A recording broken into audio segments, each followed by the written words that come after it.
Kris is Frisk's Deltarune counterpart. Let me tell you why. But, first, I should probably tell you some other stuff. I've been a fan of the Undertale series since a few months after the game's release. I've spent a lot of years since then thinking about the lore and characters from both of these games, and a lot of that thinking has led me to one conclusion: Kris is Frisk. What do I mean by that, though? Well, I mean it in the same way that Toriel from Deltarune is Toriel from Undertale. They're biologically the same person, and technically the same character, but they exist in alternate worlds and have lived different lives. I believe that Kris and Frisk are the same case. Before we really get into things, I'd like to note that this video is made for those who already have a pretty good understanding of both Undertale and Deltarune's characters and lore. I'll explain certain things in detail as necessary, but I'm not going to, tell you what fun values are, or explain the details of every single route of the games. I'd hope that if you're watching this video, you already know about these things. If not, I'd suggest refreshing your memory. I ask that you watch the whole video before running to the comments and telling me why you think I'm wrong, because I promise you, I have seen your exact argument dozens of times, and I already know what I'm going to say. Before we start, I'd also like to make a couple things clear so you aren't confused. I tend to refer to what most people call the genocide route as the no mercy route instead, because I prefer that name. When I make a mention of the player in reference to the entity controlling Kris and Deltarune, I'm not really stating that I 100% believe this entity is actually meant to be the player. You can replace player in your brain with angel, or whatever else you believe the entity may be, as the specifics of this topic aren't super relevant to my video. It's important to note that Deltarune is an incomplete game. Because of this, I'm going to have to make some assumptions and leaps in logic, and do some speculation. Our understanding of the things I talk about in this video, as well as everything else, will be much greater after chapters 3 and 4 release. Also, I'm going to attempt to debunk some common theories and interpretations in this video, either because they go against my own claim, or because I dislike them. I apologize if I come off as a bit harsh at points, but I want to make it as clear as possible where I stand on some of these topics. I'd like to give my own history with this theory.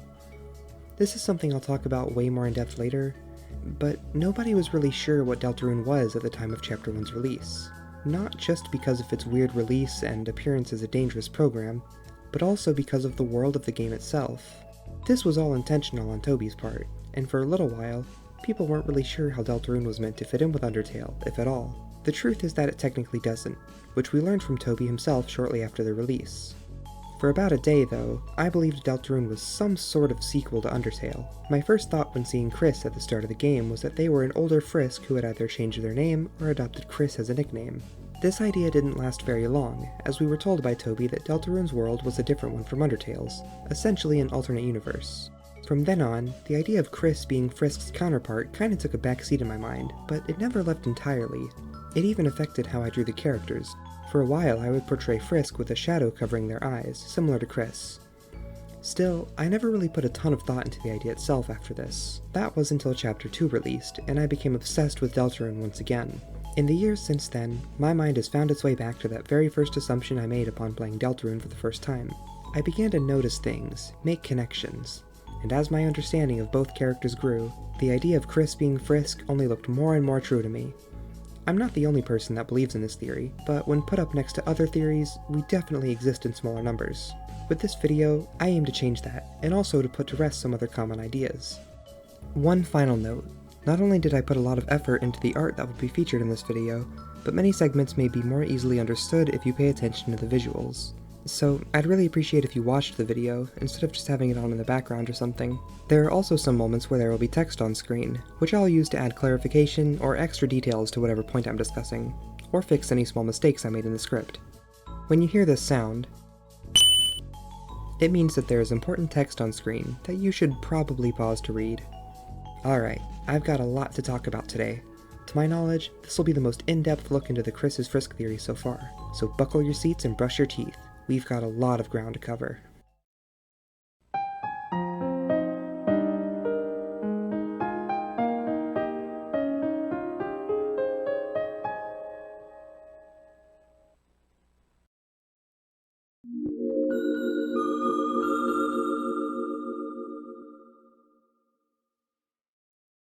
Okay, before we get into why Kris is Frisk, I'm going to try to debunk some popular alternative theories relating to Kris's identity. I'm going to try to make these kinda quick, so I can get to the real meat of the video as soon as possible. Let's get started. So this is an interesting one.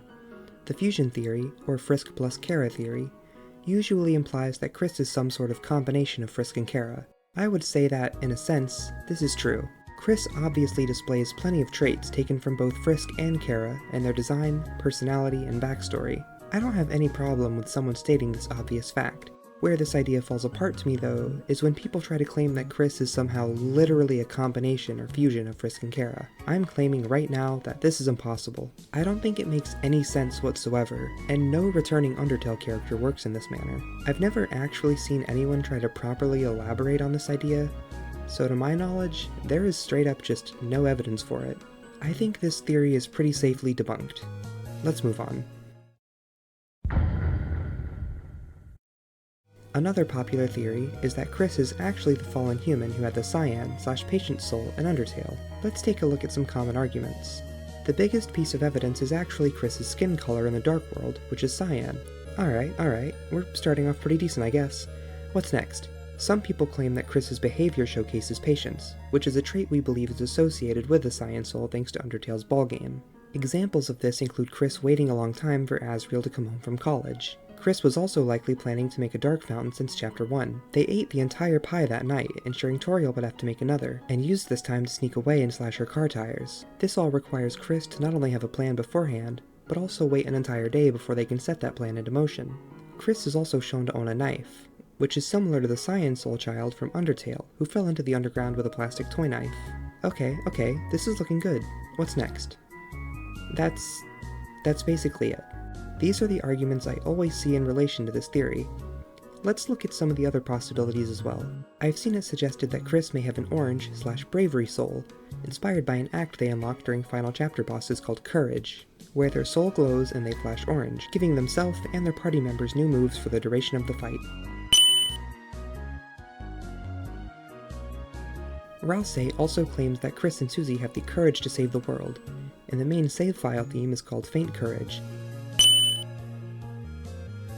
Alright, this one's looking interesting. Let's, hold on, I just found something. Let's take a look.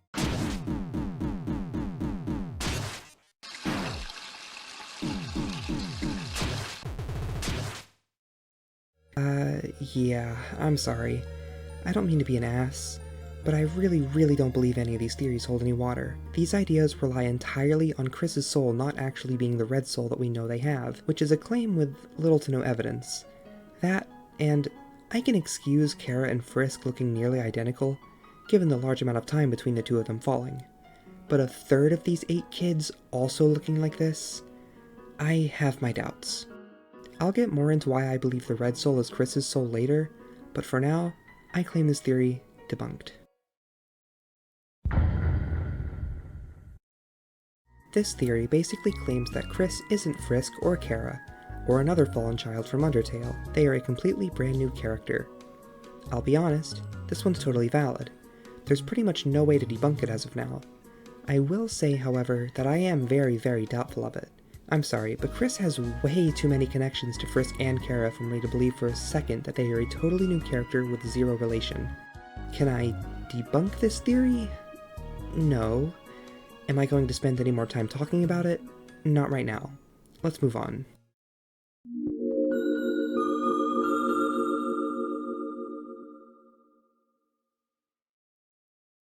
Alright, now we're really talking. If you ask your average Deltarune player who has also completed Undertale who Kris's Undertale counterpart is, a lot of them would likely say Chara, especially if you asked this question before Chapter 2 was released. I have to apologize, dear Kris's Chara believers. I see you, I hear you, I feel you. But today, I must tell you that this theory is undeniably incorrect and impossible. That's a very controversial statement, I know. Let's talk about it. When Deltarune released, many people booted it up for the first time, and after the confusing roller coaster that is the game's opening 5 minutes, took one look at Kris and exclaimed, Chara? This is entirely intentional. As I'll probably say like a dozen times in this video, I'll discuss that point more in a little while, but for now, let's discuss what TOBY intended for the player to think while playing Chapter 1 of Deltarune. I believe the game really speaks for itself here. With its surprise release, Seeing that red heart and those striped shirts 30 seconds into booting up the program told people one thing. Aw yeah, baby, more Undertale. TOBY's made it clear that this idea, that you're playing a sequel to Undertale, is exactly what he wanted players to be thinking. A quote of his from Fangamer's Undertale 6th anniversary stream, where they played Deltarune Chapter 1 for some reason. The beginning of this game is all about the first impressions. I really wanted people to think it was potentially Undertale. So I put so much effort into making Undertale-looking world. That goes down to the menus and the characters. Because any smart game developer would not have two different menus for the light and dark world of the game. If you notice, the menu that comes up here when she asks at the end of the scene is the Undertale choice menu. After you come back from the dark world, it's the dark world menu. I was really trying hard to make it seem like Undertale. To the point where I made two different menu systems. It's so subtle no one will really care, but yet. This whole idea of confusing the player, I think obviously extends to Kris himself. Think about the opening scene of the game. You start in a room that is slightly reminiscent of both Chara and Asriel's room in New Home, but also kinda resembles Frisk's room at the end of the pacifist route. You immediately learn that your mom is Toriel, a trait shared by both Chara and Frisk, and that your name is Kris? Then, the covers of the bed move out of the way to reveal a familiar-looking yellow human with brown hair. Then, they get out of bed and turn to the camera. And that goddamn shirt. In this short scene, the player is blasted with an MTT brand confusion ray. To show you exactly what I mean...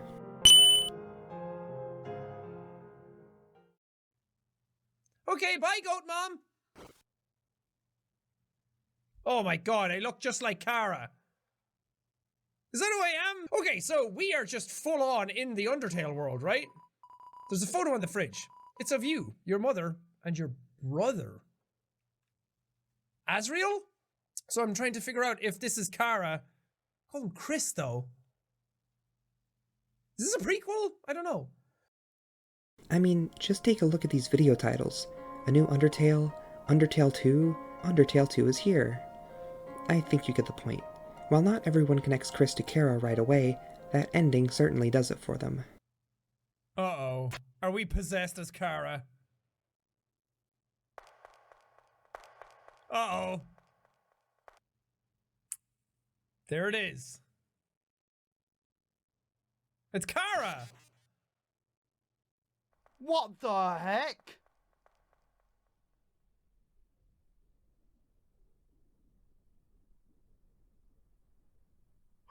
Chara! It's Chara! No. That's Chara? Huh, I don't know what to make of that last scene. What the hell was going on? I ripped my heart out, my soul, and put it in that cage? That whole thing with the red eyes and the knife was very Chara-esque, if you will, and I don't even know what to think about that. I feel like there's a twist at the end. This is all ending a little too easily. No, no, no, no. No!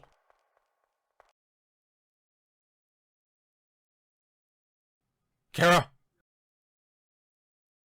Dear viewer, I have some unfortunate news.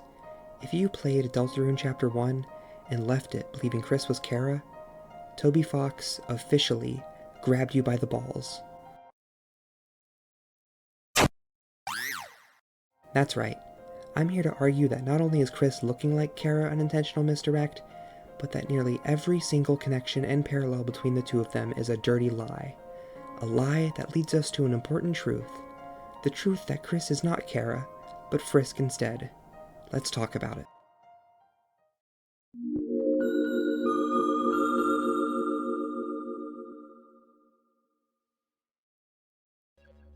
So, one day, I'm just doing my thing, scrolling Twitter, when I see a post that asks, what's an Undertale/Deltarune opinion that will have you like this? I don't have to explain, everyone knows this format. So, knowing that there are plenty of people who really dislike the Kris is Frisk theory, I quote the post with this image. Very simple. In the replies, I see this thing. Before I get into some of my own points on the Kris is Chara topic, let's tear this image a new one. I'll go through its claims and give each one a thumbs up or a thumbs down. A thumbs up if I agree that the claim is a good piece of evidence for Kris being Chara, and a thumbs down if I believe that it's a bad piece of evidence, or if it also applies to Frisk, therefore invalidating it.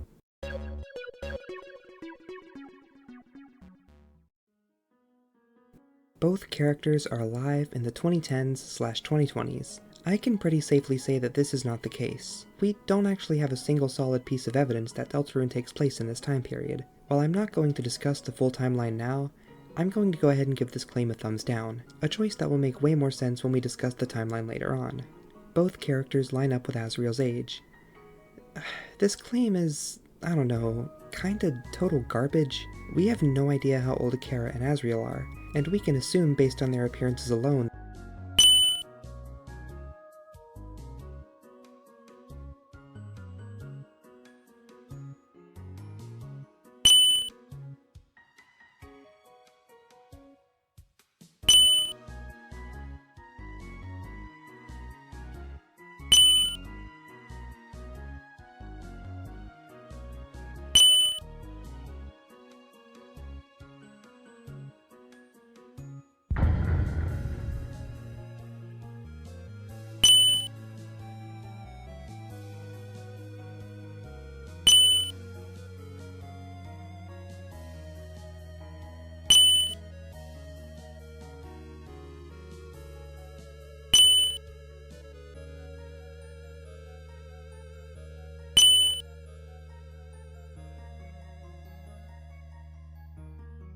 Both characters don't like other humans. I'm gonna give my hot take here.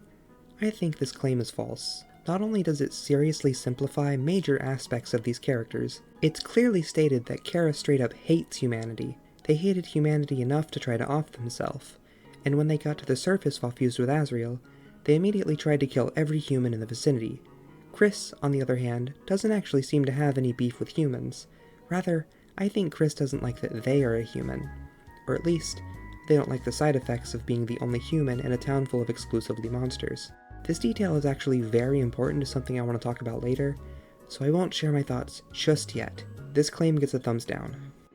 Both characters have a connection to knives. Yeah, I do have to give it to this one, I think. I think it'd be a bit disingenuous to say this isn't a really good piece of evidence for Kris being Chara. It isn't perfect though. First off, while Chara's knife was most likely a gift from the Dreemurrs, we don't actually know where Kris's knife came from yet. It is common knowledge to their family that they own one at least, as we can see Toriel ask Kris if the knife they used to eat all the pie was their knife. We can also talk about how these knives are used. In Undertale, the flavor text for Chara's knife implies that they used it to garden. It's perfect for cutting plants and vines. This is super funny considering what the knife is used for at the end of No Mercy, by the way. In Deltarune, we've seen Kris use their knife for 3 things: cutting and eating the entire pie, slashing Toriel's tires, and opening a dark fountain. I'm not saying that Kris never used the knife for gardening, and given that Asgore is still very into gardening in this world, I wouldn't be surprised if that was still the knife's original purpose. I'm sure we'll learn more about this knife in the future, but for now, I think this is a pretty solid claim. This one gets the first thumbs up. Both characters gain friends and family by falling into an unknown world.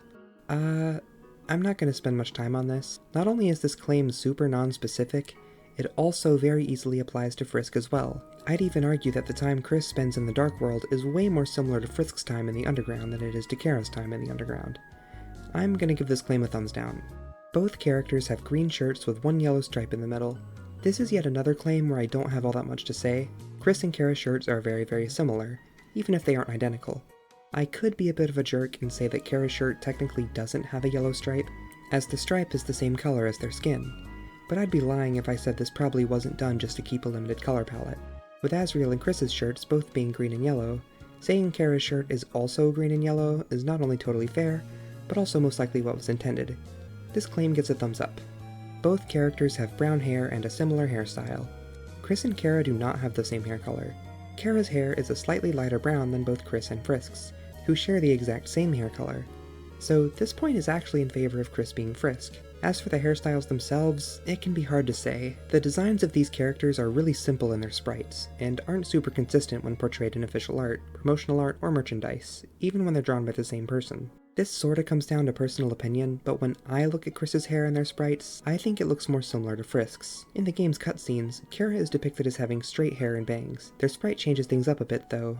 But here's where I want to leave my own input as a sprite artist. I feel like this may have been done because giving them straight bangs would look, kinda weird. I'm sure it can be done, but knowing Toby and his sprites, I wouldn't be too surprised if he didn't want to mess with it. Looking at Frisk and Kris's hair, they both share a more pointy hairstyle. In early concept art and promotional art featuring Frisk, their hair was usually more straight, like Chara's. Over time though, the standard depiction of them across official art and merch has strayed away from this. To illustrate my point about the hair, I illustrated it. Hopefully you can see what I mean. Again, these characters' designs aren't super consistent outside of the game, so this half of the point is a little difficult to discuss. I will say though, since I don't know where else to talk about this and I want to talk about it, Kris's hair is actually a decent bit longer than Frisk and Chara's hair. You can't really see it from their front-facing sprite though. If you turn them to the side or look at most of their other sprites, like from the Dark World, you can see that their hair is definitely longer than the other two humans. I'd like to again give my take on this as a pixel artist. It can be a bit difficult to make longer hair look good from the front on Kris, since their hair and outline are the same color. I tried my own attempt at showing off Kris's longer hair from the front a while back, as well as showing what their hair would look like from the sides if it was that short, and I think I did a pretty decent job. Oh, right. Chara and Kris's hair. They have different hair colors, while Kris and Frisk share the exact same hair color. This claim gets a thumbs down. Both characters interact with the player in some way. I suppose this could be true. This is another claim that relies entirely on another theory also being true. This time, it's that the player has to be canon to Undertale's narrative. That is a very large subject that doesn't really fit the scope of this video, but it is something I'd like to talk about in the future. If the player is canon to Undertale, I'd argue that the ways Chara and Kris interact with them don't share all that much in common. I think that because this point requires a totally different theory to be true for it to actually work, I'm not going to spend much time on this or share my thoughts. I'd much rather save those for their own video. Thumbs, nothing. You get no thumbs. Both characters are shy and hide their faces. Chara actually doesn't hide their face. We have one example of Chara's face being hidden, and that's in the photo with the Dreemurr family. I'd like to note here that I don't think Chara is actually intentionally hiding their face. In Toby Fox's concept art of this scene, he notes that Asriel is holding flowers, and Chara is holding too many. They aren't hiding their face because they're shy. Their face is being hidden because they have too many flowers. This point can actually be connected to another one of Chara's personality traits that we'll get into soon. Any other time that Chara's face is hidden is either due to camera positioning or their posing. For the majority of the opening cutscene, Chara is either facing away from the camera or out of frame. The one time we do see them from the front is in this really zoomed out shot. Not only would it be really difficult to include a face in this sprite, but the lack of a face is also used to hide the fact that this isn't Frisk we're seeing in the opening. In the Asriel flashback, Chara's face is hidden, again, by the fact that they aren't facing the camera, and once more by Chara looking down as they walk with Asriel, clutching their head because they're likely still in pain from the fall. And then, of course, we have the scene with the flowers, which I've already explained. I think it's also important to note that this scene takes place shortly before it's explicitly revealed that Frisk isn't Chara, so again, hiding their face is a way to not spoil this reveal. In Chara's sprites, and in most official art featuring them, Chara's face isn't hidden, well, at all. I did find some examples where it is though, so let's talk about these really quick. Up first, we have some art of Chara from the Undertale vinyl soundtrack. Their face is hidden in this illustration because it's a recreation of this sprite from the intro, where they're falling into the underground, and their face is hidden in this illustration because, again, they are holding too many flowers. There's also a bit of concept art by Temmie Chang, where Chara doesn't have visible eyes. Asriel is also depicted without eyes in these sketches though, meaning this is just a stylistic thing. Gosh, I haven't even talked about the other half of this claim yet, Chara being shy. And because this is my video, I'm not going to. At least, not here. I'll save more specific talk about Chara and Kris's personalities for a bit later, so I'm only going to pass judgment on half of this claim, that Chara hides their eyes with their hair. This one gets a thumbs down. Probably more. Yeah, that's literally how this list of claims from this image ends. Probably more. This entire thing is filled with, in my opinion, claims that are not very convincing. I just really wanted to cover it because I thought it was really hilarious. But we're finally done. Let's move on to some other topics relating to Chara.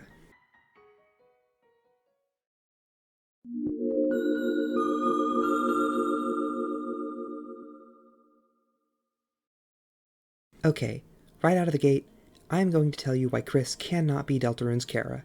Kris and Chara are not biologically the same person, which is not the case for the rest of the cast.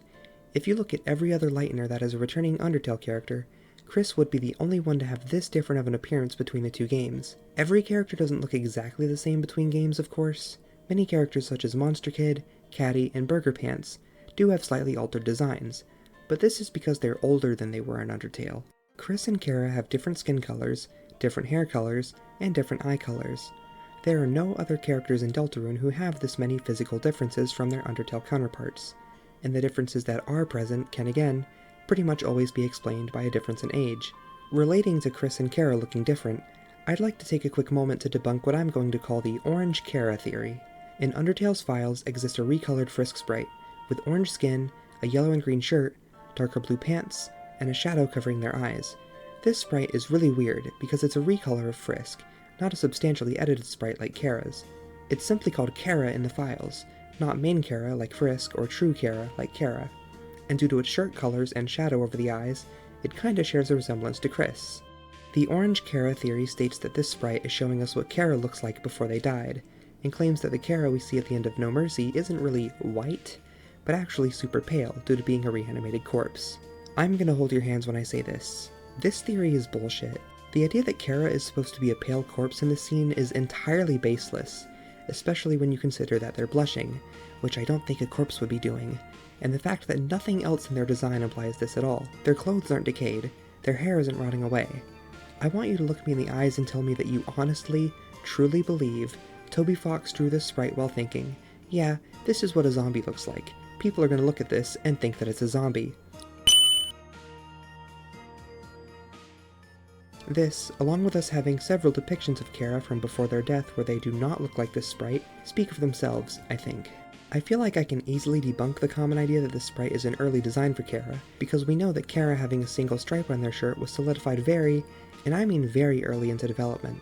In Temmie Chang's first concept art of the game's introduction, it was originally Frisk who was shown falling into Mount Ebot. We can see that there are flowers on the ground where Frisk falls, once again confirming this is Frisk, as the flowers aren't present when Chara falls.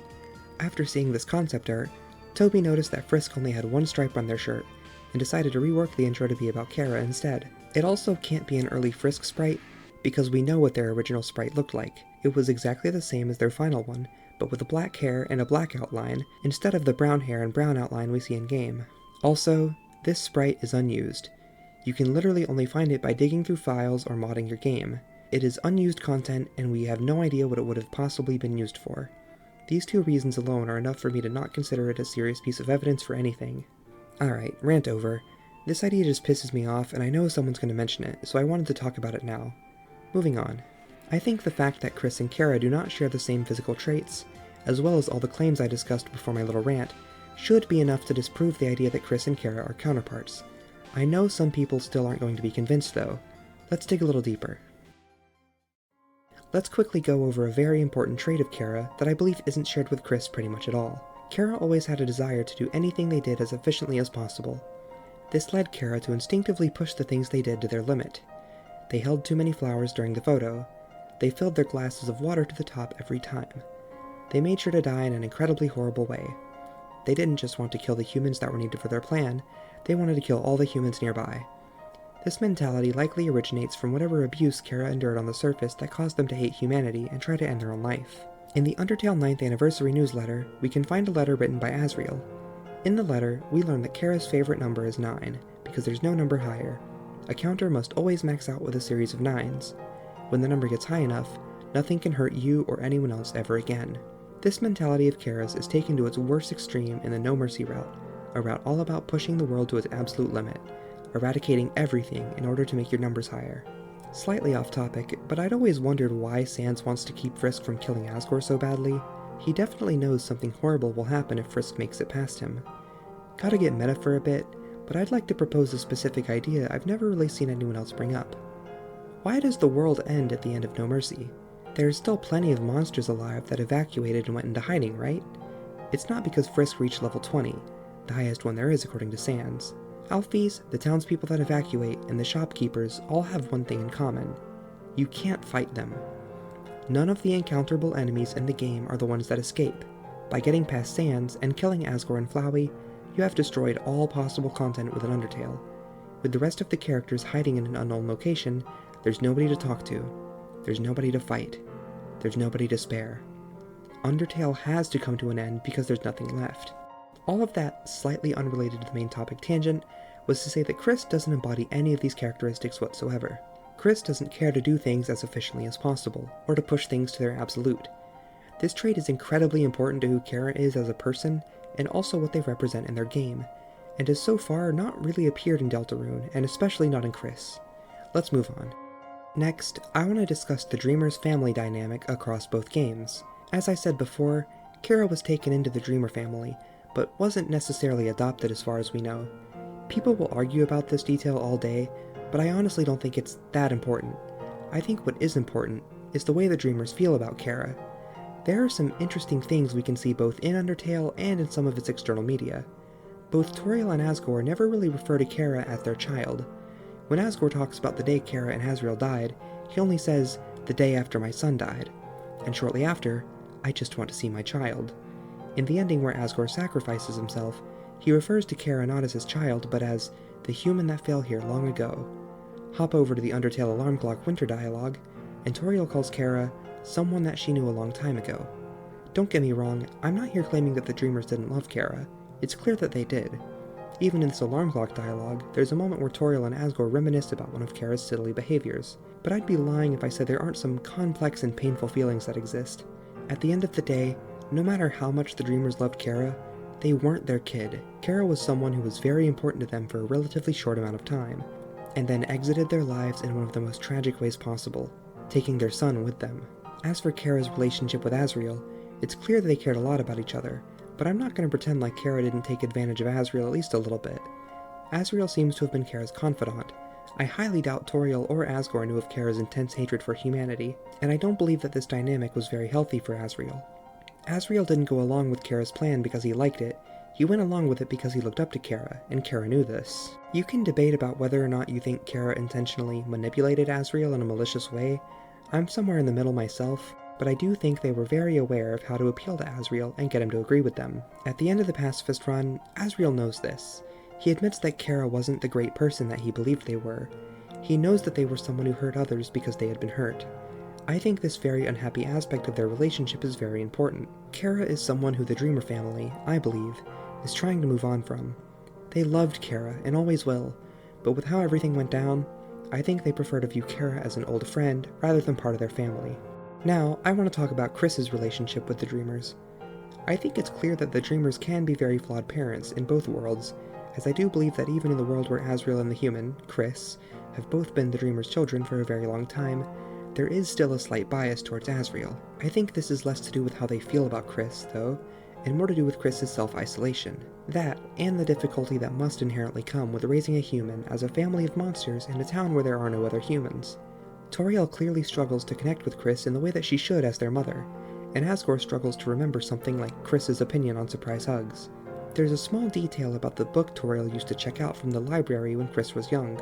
It was a book for monsters on how to raise humans. The flavor text for the book states that Toriel rented it from the library many times.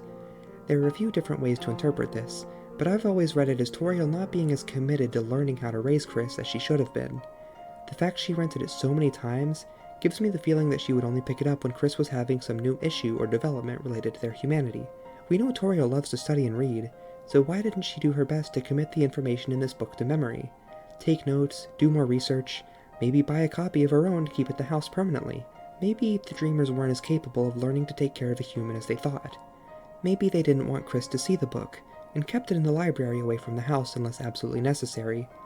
I'll get back to that point later, but I want to make it clear that despite their flaws, the Dreemurrs do love Kris. Seriously. Even if they aren't the best at making sure their physical or mental needs are met, Kris is their child through and through. TOBY says as much, again in the Undertale 5th anniversary stream. Well, Your mother loves you. Yeah, she's a very good mom. You might be worried because your room doesn't have stuff in it, but your family loves you in this game. Moving on to Asriel, it can be a bit tough to talk about his relationship with Kris, since we don't know a ton about them yet. This will most likely change by Chapter 3 though. As kids, Asriel was one of the biggest targets of Kris's mischief, right behind Noelle. Just like the rest of Kris's pranks, though, nothing was ever done with malicious intent. Asriel didn't hold these pranks against Kris, and in fact, would go to Father Alvin at the church to confess to various sins on Kris's behalf, probably because he didn't want Kris to get in trouble. He wanted to make sure Kris was taken care of. This extends into the future, after Toriel and Asgore split up. Going to the diner after church every week was a family tradition, but after the divorce, Kris and Asriel would go together on their own. As someone who's also had divorced parents as a kid, sometimes your siblings are the people you end up relying on the most for comfort, and that's definitely the vibe I get from Kris and Asriel. Asriel was Kris's protector, their main source of comfort, and I can only imagine just how much they miss him now that he's away. Not even just Kris misses Asriel, though. Everyone misses him. He seems to have left behind nothing but positive memories to the monsters of Hometown, and many of them will reminisce about their time spent with him. Here comes the issue, though. Many people have pointed this out, but a lot of the monsters in Hometown really don't have that much to say about Kris, or at least not much to say that's particularly positive. Bratty and Caddy talk to Kris about their potential romantic experiences with Asriel. Pizza Pants tells Kris he wants to go to college with Asriel. Father Alvin misses Asriel's presence in the church. Hell, even Onion Son talks about their positive interactions with Asriel. When it comes to Kris, though, people talk about their pranks, about how they only went to church to drink fruit juice, about how they listened to whatever the older kids told them to do in hopes to seem cool, about how they got tangled in the Christmas lights display, about how they're the resident creepy kid. I don't see Kris as someone to crave a super positive reputation or popularity of any sort, but I'd be lying if there wasn't a feeling of inferiority when they compare themselves to their brother. I think the easiest way to see this is to compare Kris and Asriel's sides of the room.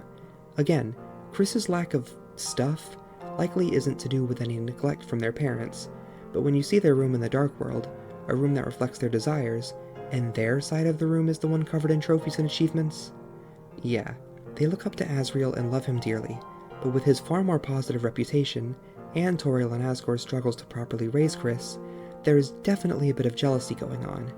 Even if it hasn't been outright stated, plenty of people get this vibe from Kris. But why did I just spend so much time talking about this? Well, a lot of people, when claiming that Kris is Chara, will use their status as a member of the Dreemurr family and sibling to Asriel as a piece of evidence. But I think it's more complicated than that. Similarly to simplifying their feelings about humanity, I believe simplifying Chara and Kris's dynamics with the Dreemurrs to just part of the family and Asriel's sibling takes a lot away from the very unique relationships each of the humans share with each of the goats. Chara and Asriel's relationship is almost like an inverse of Kris and Asriel's, with Asriel being the one to look up to Chara, and Chara being the one to try to comfort him. Yes, I think Chara telling Asriel that big kids don't cry isn't meant to be an insult, but rather helping Asriel feel more confident. Kris is a true member of the Dreemurr family, Toriel and Asgore's kid.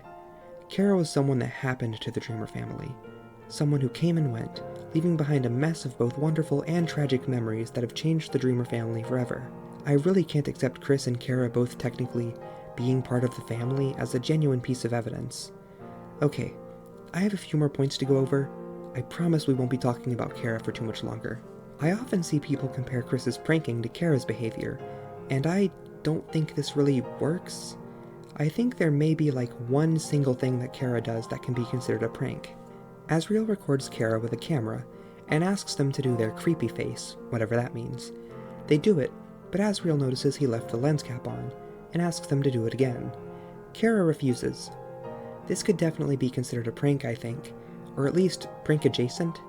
That's kinda it though. I've seen people argue that Chara was pranking Asriel by filling up their glass of water all the way to the top, a behavior which Asriel copied and then proceeded to spill water all over the house. I doubt this was Chara's intention though, as this behavior lines up perfectly with their personality. Those are literally the only two things I can think of that can be interpreted as pranks. Poisoning Asgore with buttercups, whether intentional or not, is not a prank. Manipulating Asriel into helping you with your suicide is not a prank. Attempting to unnecessarily murder a bunch of humans, which is not part of your plan, is not a prank. I do not think Chara was an evil person, but trying to compare their flawed and sometimes violent behavior to Kris's completely harmless pranks and mischief is just not all that valid of a point to me, sorry.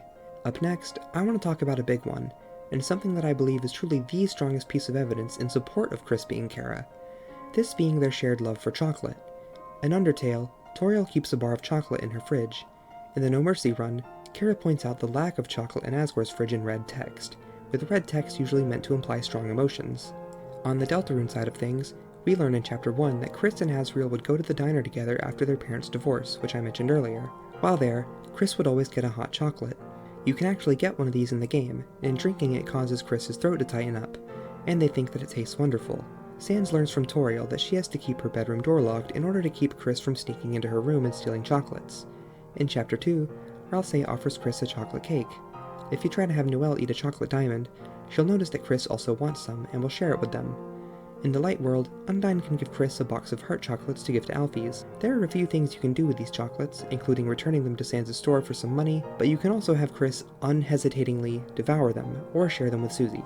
Now, it's easy to write these things off and say, well, everybody likes chocolate. It'd be weird if Kris didn't like it. And while, yes, that is statistically true, from a writing perspective, these are details you add to a character very intentionally, and I believe this connection to Chara is important. Like I said, I think this chocolate thing really is the strongest piece of evidence for Kris being Chara. But, and this is a very big but, I think this connection is secretly doing the exact opposite of telling us that Kris is Chara. If I were to ask someone who either got casually into Undertale and didn't dig too deep into its lore, or someone who has peered into the fandom but maybe not gotten super involved, to tell me about Chara, what do you think they would say? Well, here are some things I'm confident they would say. Chara has a knife. Chara loves chocolate. Chara has red eyes. And, depending on who you ask, maybe even a Chara is evil. Do you notice anything about these traits? These are the most surface-level observations you could make about Chara. Observations that anyone who has basic knowledge of Undertale and/or its fandom may be able to tell you.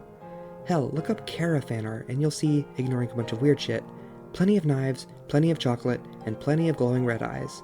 Probably a good bit of stabbing and murder, too. Dear viewer, these traits are the most iconic and fanonized pieces of imagery you could possibly connect to Chara. And these are the same traits, not counting the stabbing and murder, that are heavily associated with Kris in Chapter 1. Remember what I talked about earlier? The sense of confusion that came with Chapter 1?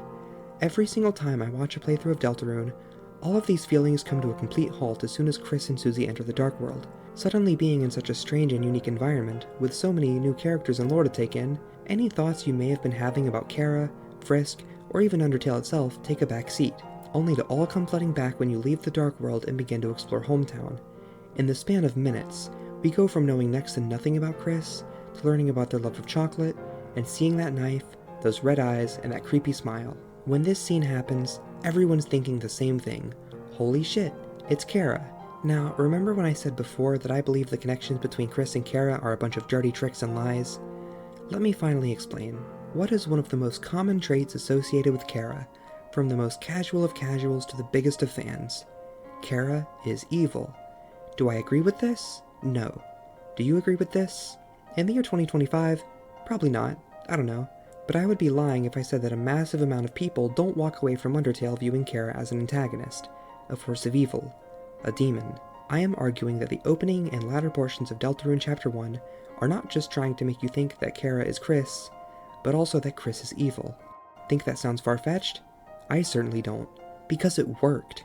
Check out fan theories and content made before Chapter 2's release, and you will find plenty of creations depicting Kris as evil, plenty of theories focusing on Chara, Kris fighting Susie, or even Sans for some goddamn reason, Kris returning to the Dark World to murder Ralse and other Darkeners. I don't have a chart in front of me to tell me exactly how much of the fandom thought Kris was evil, but it was definitely a pretty decent chunk of it. So many people wanted Deltarune to be Undertale No Mercy Route Part 2. I remember people predicting that in the next chapter, certain monsters would be missing from Hometown because Kris killed them overnight. A lot of these depictions didn't really have much to say about Chara, especially after the fandom caught on to the whole player thing that was going on. Chara or no Chara, people were expecting evil Kris. And when Deltarune Chapter 2 finally released, we learned that Kris went downstairs and ate some pie, and also maybe watched some TV, and maybe made a dark fountain in the computer lab if you believe that Kris is the knight. That's it. No violence, no murder, no Sans fight, no piles of dust strewn across the streets, just a midnight snack, and maybe a dark fountain. I can only say one thing. Masterfully done, Toby. Good job. Yep, that's my claim. I think Toby Fox purposely wrote Kris to have Chara's most well-known, surface-level traits, to either make people believe Kris could be Chara, or be possessed by Chara, or just be straight-up evil, only for, obviously, none of this to end up being the case. You may be asking though, what's the point of this? Well, since the game isn't done, I can't say for sure, but I do have an idea. I think both chapters we've received so far are doing something specific with their cliffhanger endings. Chapter 1 does its best to give you the impression that Kris is Chara, that they're possessed by Chara, or that they're evil. The stuff we've already talked about. After thinking for a bit longer though, you may begin to notice things, like the ability to move the soul around while it's inside the birdcage. Then you might realize that multiple people who are familiar with Kris think something looks off about them, or that they're acting out of the ordinary. These details, and more, will lead a ton of people to the actual intended reveal of Chapter 1's ending, that Kris has been controlled by some kind of entity for the majority of Chapter 1, and this ending scene is removing that control, which is tied to their soul. Even after this revelation, the idea of Kris being evil didn't totally die, it only became less popular. Let's move on to Chapter 2. In the last several scenes of the Dark World, we learn a little more about the strange night that Sham and King mentioned in Chapter 1. We learn they're called the Roaring Night, and that they make dark fountains by focusing their determination and will into a blade, and stabbing the earth. We then learn from Ralsei that opening too many dark fountains could cause an apocalyptic event called the Roaring. Even though we don't really know anything about the night themselves, we've been given information that doesn't paint them in the best light. They're clearly being set up as some kind of antagonist. Not long after this, many people reasonably assume here that Kris is being revealed to be the Knight, which would mean that unless they have some other motives that we aren't aware of yet, it's very possible that their goal is to cause the Roaring, also for a reason we don't know yet. There are some details about fountain creation that I didn't explain before though. Queen tells us that all Lighteners have the potential to open a dark fountain, as long as they have enough determination. I mean, heck, Birdly even nearly opens one after the Giga Queen boss fight. There are also some other important details, such as Kris backing away from the Dark Fountain in Chapter 1. Kris tells these Darkeners that the Light World is in danger. When instructing Kris to mention the Dark Worlds to Undyne in both chapters, they choose to warn Undyne about the Dark Worlds, calling them a super dangerous alternate world, and worrying that more will show up and more people may fall in. Even if they're having a good time on their adventures, Kris obviously knows that the Dark Worlds are dangerous, meaning they must have a pretty good reason for making one at the end of Chapter 2. After sitting with this information for a bit, you may begin to think of some other possible explanations for the Chapter 2 ending, such as Kris not being the Knight. I think similarly to Chapter 1, and the way it throws a ton of Chara at you right before the ending, Chapter 2 is doing something very similar. The knife that's used to portray the Knight's blade, Kris's creepy behavior, and questionable actions like slashing Toriel's tires, and the fountain itself, are also trying to do everything they can to make you think Kris is definitely the Knight. And something like the slashing of Toriel's tires may cause you to start questioning Kris's moralities and motives again. All of this for us to probably learn in the upcoming chapters that Kris isn't the Knight. I'm not 100% against Kris being the Knight, by the way. I think it's cool. But I do believe that the intent of all the scenes I just mentioned are meant to lead you down a certain path of thinking, leading to an even greater twist later on. Chapter 1 makes you think Kris might be evil. Chapter 2 places more emphasis on this antagonistic seeming character called the Knight, and then makes you think Kris might be the Knight. In the following chapters, I believe we will learn way more about who Kris is as a person, due to the next Dark World being inspired by their home. We may even learn why Kris made their fountain, a reason which may or may not change depending on if you've done the weird route or not. And we will learn that Kris is not the Knight, or at least not the Roaring Knight, and maybe we'll even potentially meet the real Knight. This reveal will act as a big twist for all of the people who, again, very reasonably assume that Kris is the Knight because of this ending. Oh, right. I almost forgot we're supposed to be talking about Chara. Let's get back to that. For my final point about Chara for now, I promise, let's talk about their name. Recently, I've seen a lot of people try to claim that Chara's name isn't Chara, that Chara is not the first human's canon name, or that their name might be Kris. This, dear viewer, is not fucking true. Don't get me wrong, this isn't a brand new idea. There have always been people in the fandom who choose to refer to the first human by the name they give them, or by no specific name at all. And I think both of these are completely valid to do.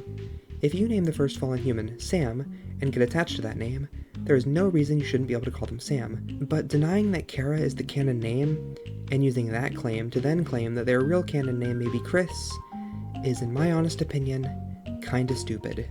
I think the fact alone that the game says Chara is the true name should be enough, but for a lot of people, it isn't.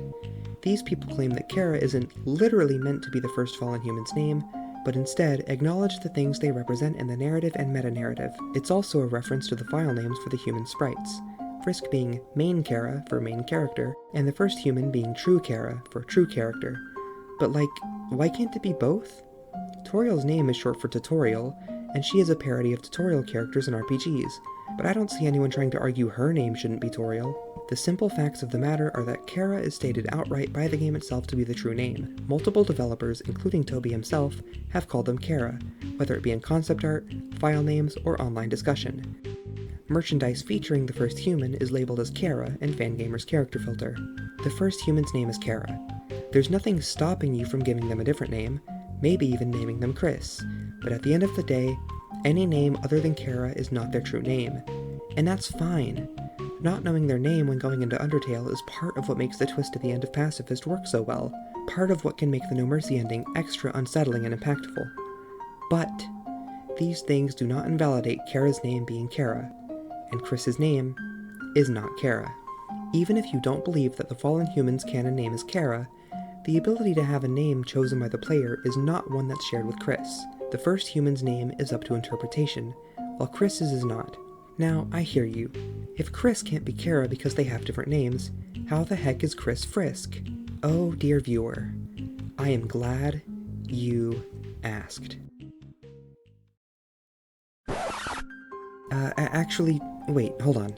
I know I just said we were done talking about Chara, but I came up with some new things to talk about. The other day I was driving, doing the best I could to think of anything else to add to the video, and I'm really glad I did that. If I were to claim that Chara was a prankster who loved chocolate and knives, well, a lot of people would agree with that statement. Those same people would also probably say, yep, sounds like Kris. Knife-loving, chocoholic prankster is what Chara has been viewed as for years. And you know what? I'm here to say that it's wrong. Let's start with the chocolate. Actually, this is the one I can agree with. Yeah, Chara likes chocolate. It's one of the few things we really know about them, and a trait very present within Kris.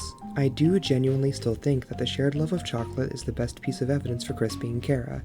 It's just too specific to totally write off. At the same time though, as someone who's convinced Kris is Frisk, I can't help but ask myself, why does Kris love chocolate? Why is that something they share in common with Chara? While collecting footage and screenshots for this video, I had to scrub through a lot of Deltarune gameplay, and while doing so, I realized something huge. Toriel also likes chocolate. She keeps some in her room, meaning it's probably one of her favorites, not just something she has from time to time. The Dreemurrs love sweets in general, pies, chocolate, etc. What if Kris got their love of chocolate from Toriel? Maybe Chara did as well? That might seem a little far-fetched, but I don't think it is. Chara most likely got their polite and formal way of speaking from Toriel. They both say greetings and speak very formally, similar to how Asriel and Asgore speak more casually and both say howdy.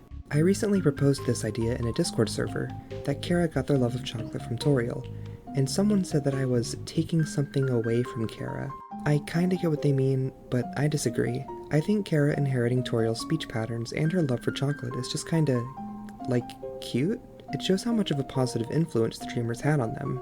They really were changed by the people they loved. I think it's really wholesome. Anyways, Kris being raised in a family that loves sweets, including chocolate, probably means that Kris and Chara's shared interest in chocolate kind of just doesn't make them related to each other. I mean, in the sense that it doesn't connect the two of them. I'm not super confident in this idea. It's just something I thought about recently. I just find it interesting that Deltarune makes sure to point out that Toriel also likes chocolate, not just Kris.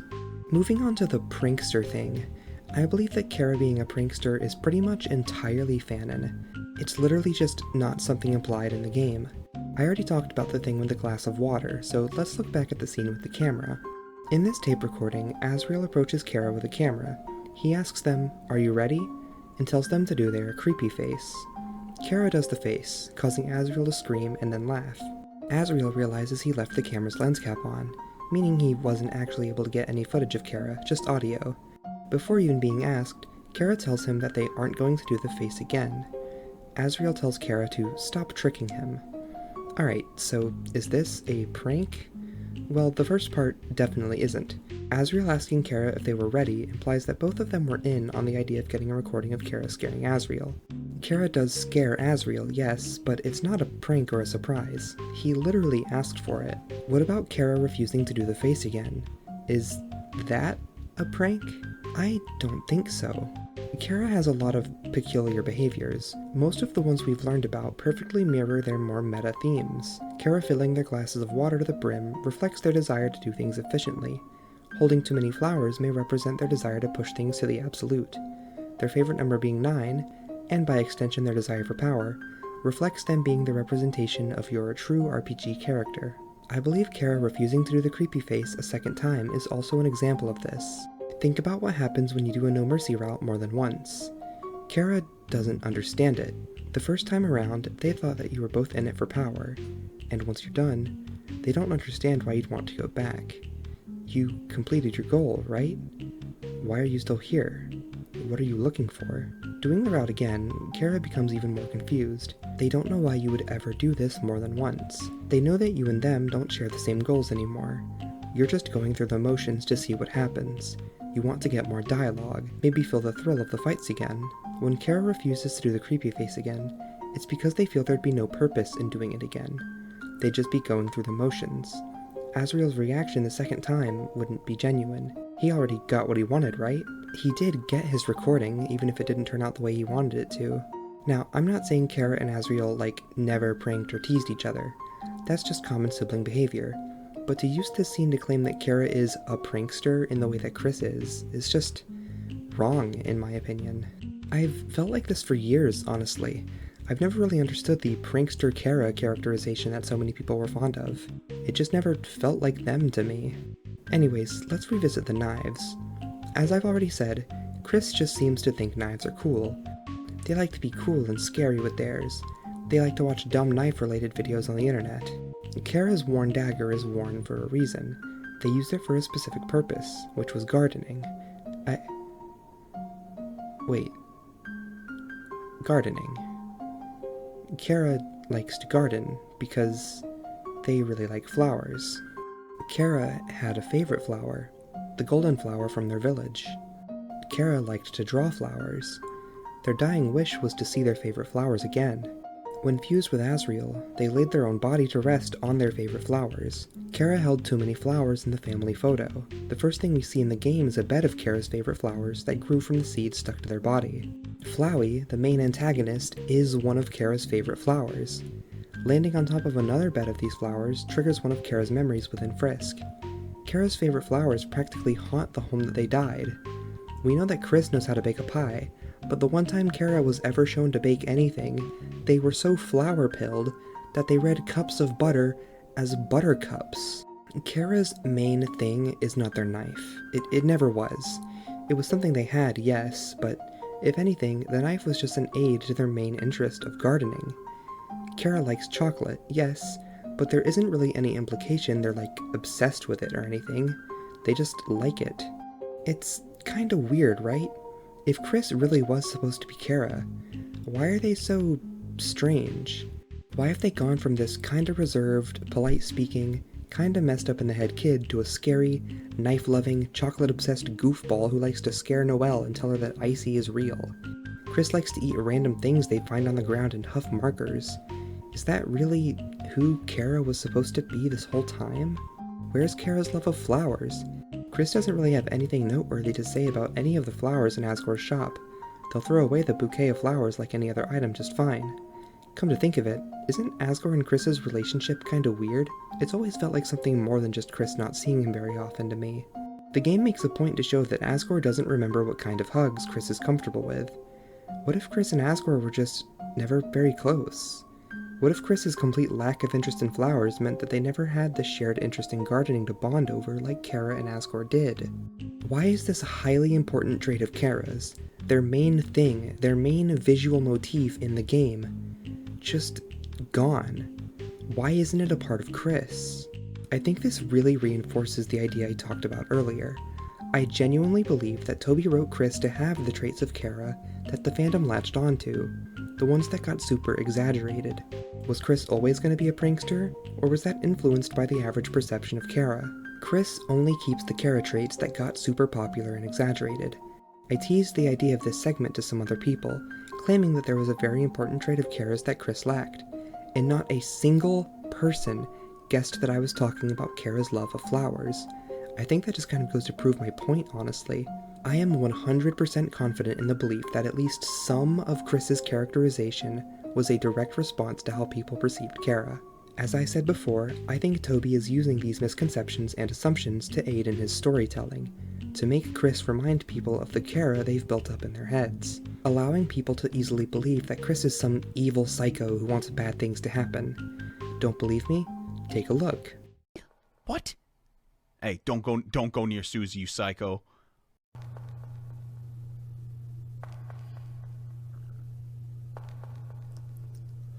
Leave Susie alone.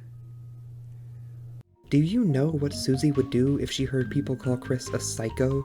Or if people assumed Kris was some violent person that wanted to hurt her? Here's a preview of what she'd probably do to your face. I said before that I think the upcoming chapters will subvert the casual interpretation of Kris and reveal that they are not the Knight. But I'm not 100% confident in that. I think Kris Knight could be very cool. I think if Kris Knight is the case, the actual reveal will be that Kris isn't evil. They're the Knight for some reason that isn't causing the roaring. They have their own motives and goals, and are probably trying to get some kind of good outcome that we aren't privy to yet. Alright, one last thing. Let's talk about Ralsei. So basically, I recently realized that the way Chapter 1 treats Ralsei is very similar to the way it treats Kris. From the moment Ralsei takes off his hood, he gives all kinds of Flowey and Asriel parallels. His name is an anagram of Asriel, he looks kinda like a Dreemurr from the side, even with his hat on. He quotes Flowey's tutorial word for word. He appears in the game's manual, using very similar wording to Flowey. He asks you to be nice and not hurt people, just like Asriel and Toriel do in Undertale. This all culminates at the end of the chapter where Ralsei takes off his hat, to reveal he looks like Asriel, or at least the young Asriel we met in Undertale. Little bit of Toriel mixed in there too. A lot of people see the scene and assume that Ralsei is literally Asriel, but we know that's not the case. Let's hop over to Kris. Right out of the gate, Kris is just weird. Whether Kris reminds you immediately of Frisk or Chara will vary from person to person, but then we learn that Kris is living in a very similar familial role to Chara. Susie's line about making Toriel bury her child is a reference to Chara's fate in Undertale. Kris then goes most of the chapter not being characterized, well, at all really. We don't really learn anything about Kris while we're in the Dark World. Get back to the Light World, and the game is constantly shoving chocolate references in your face. Just like Ralsei, all of these parallels culminate in the Chapter 1 ending, where Kris pulls a Chara and does their whole thing. These two scenes are doing the exact same thing. They are playing with your assumptions and your expectations in order to mess with you. It is fucking Asriel! Ralsei is Asriel! It's Chara! Except Ralsei isn't Asriel and Kris isn't Chara. Now, if I think all of these Chara connections are here mostly for the purpose of misdirecting the player, why do I think the Frisk connections we're about to discuss mean Kris is Frisk? Well, one big reason is that the Frisk connections are very subtle. They reward people who know Frisk very well, or just know Undertale very well in general. They're not super in-your-face cliffhanger endings, they're just there. They just exist a lot more naturally to me. I think it's finally time to move on now. Let's finally talk about why Kris is Frisk.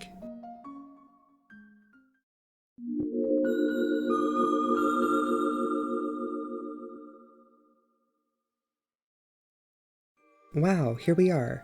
I'm finally talking about the thing in the title of the video. Before we begin, I'd like to talk about how this part of the video is going to go down. Now that I've done my best to debunk Kris being any of the fallen humans other than Frisk, and told you why I don't think Kris is a totally new character, even though that's totally possible but the game isn't done yet, Kris being Frisk is the only real conclusion that is left. When people claim that Kris is Chara, they like to list a bunch of traits the two have in common. You know, all the things I just spent an absurd amount of time discussing. So now it's my turn. I'm going to list all of the traits I believe Kris and Frisk have in common. I'll also be talking about some things that aren't specifically character traits, but my own reasons for connecting the characters. Up first will be the details I believe to be the most important, and after those, details that may be entering the stretch territory. I'll let you know when we get to those. Also, most of these aren't in any particular order of importance. I'm hoping to get through these relatively quickly, as some of them don't need much explanation, and some of them contain ideas that will be expanded upon further at a later time. I want to get a very important point out of the way first. I, and many others, believe that Frisk is the character with the red eyes, not Chara. Not only can we see that Chara has brown eyes in the No Mercy ending, I don't believe that the red eyes we see in the Pacifist post No Mercy ending are due to Chara's possession. Let's take a look at Kris and their red eyes. Upon first look, you may think Kris's eyes are red because they're possessed by Chara or something, but we've already talked about why this is an intentional misdirect. Kris's eyes are red while they aren't being possessed. After this reveal, Kris's red eyes are just casually acknowledged as being part of their design. With the new Dark World entrance animation introduced in Chapter 2, you can jump down there and see Kris's red eyes as many times as you want. At the end of Chapter 2, Kris's red eyes can be seen for a moment, not because it's meant to be a surprise, but because their posing reveals them. Also, the red eyes glow in the dark, which makes them easier to see. Because our control over Kris, which relies on the red soul being inside them, has zero effect on their eye color, this means that Kris has naturally red eyes. As I said before, it can be plainly seen in the No Mercy ending that Chara has brown eyes, so what's up with this scene where Frisk gets possessed and has red eyes? Well, as we've seen, possession doesn't seem to affect your eye color. Deltarune, by showing us Kris's red eyes in the ways that it does, is retroactively telling us that Frisk's eyes are also red. I want to take this a little further though. You could argue that Frisk is transformed into Chara in this ending, as their face and hair change to resemble Chara's. I'd like to give my own take on this as a pixel artist once again. The point of this scene is to reveal that Frisk has been possessed by Chara, after selling their soul to Chara in the No Mercy ending. This scene only lasts a couple seconds, so what is the most efficient way to get this point across? With the short amount of time and the small amount of pixels to work with, having Frisk's face change to resemble Chara's is the easiest way to get this point across without being too confusing. Let's take a look at how this scene could have been done. I made a mock-up here of how this scene would look if Frisk's face didn't change to look like Chara's.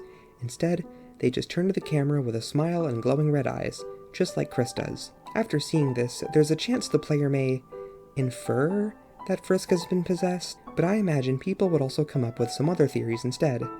Having Frisk look like Chara here is the best way to immediately tell the player what's going on. Also, their skin and hair color don't change, which would definitely happen if they were literally turning into Chara.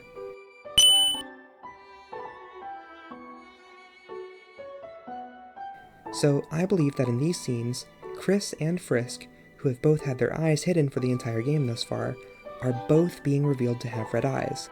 We just didn't know exactly what was going on with Frisk's eyes until Deltarune. Both of these endings kinda speak to each other in a way that's really cool.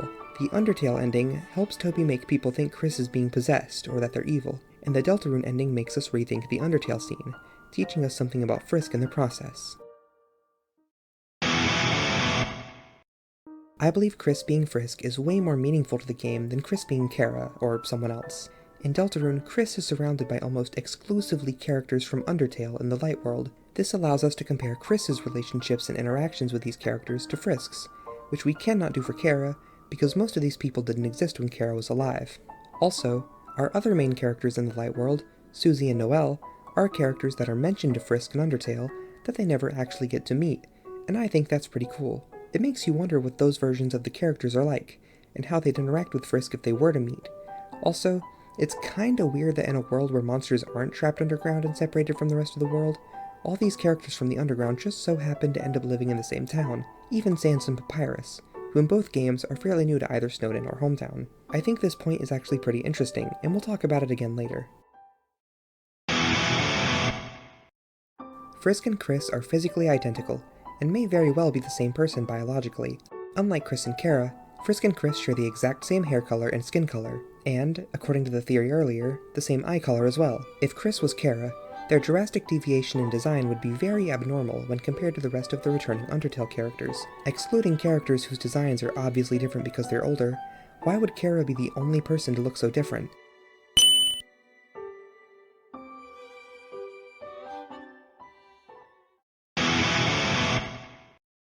Kris and Frisk's names are nearly anagrams of each other. This is important because Deltarune is an anagram of Undertale, and Ralsei is an anagram of Asriel. We also know TOBY likes to play around with anagrams because Asriel Dreemurr is an intentional anagram of serial murderer. You may be saying, okay, but why don't Kris and Frisk just have the same name? Don't worry, we'll get to that later.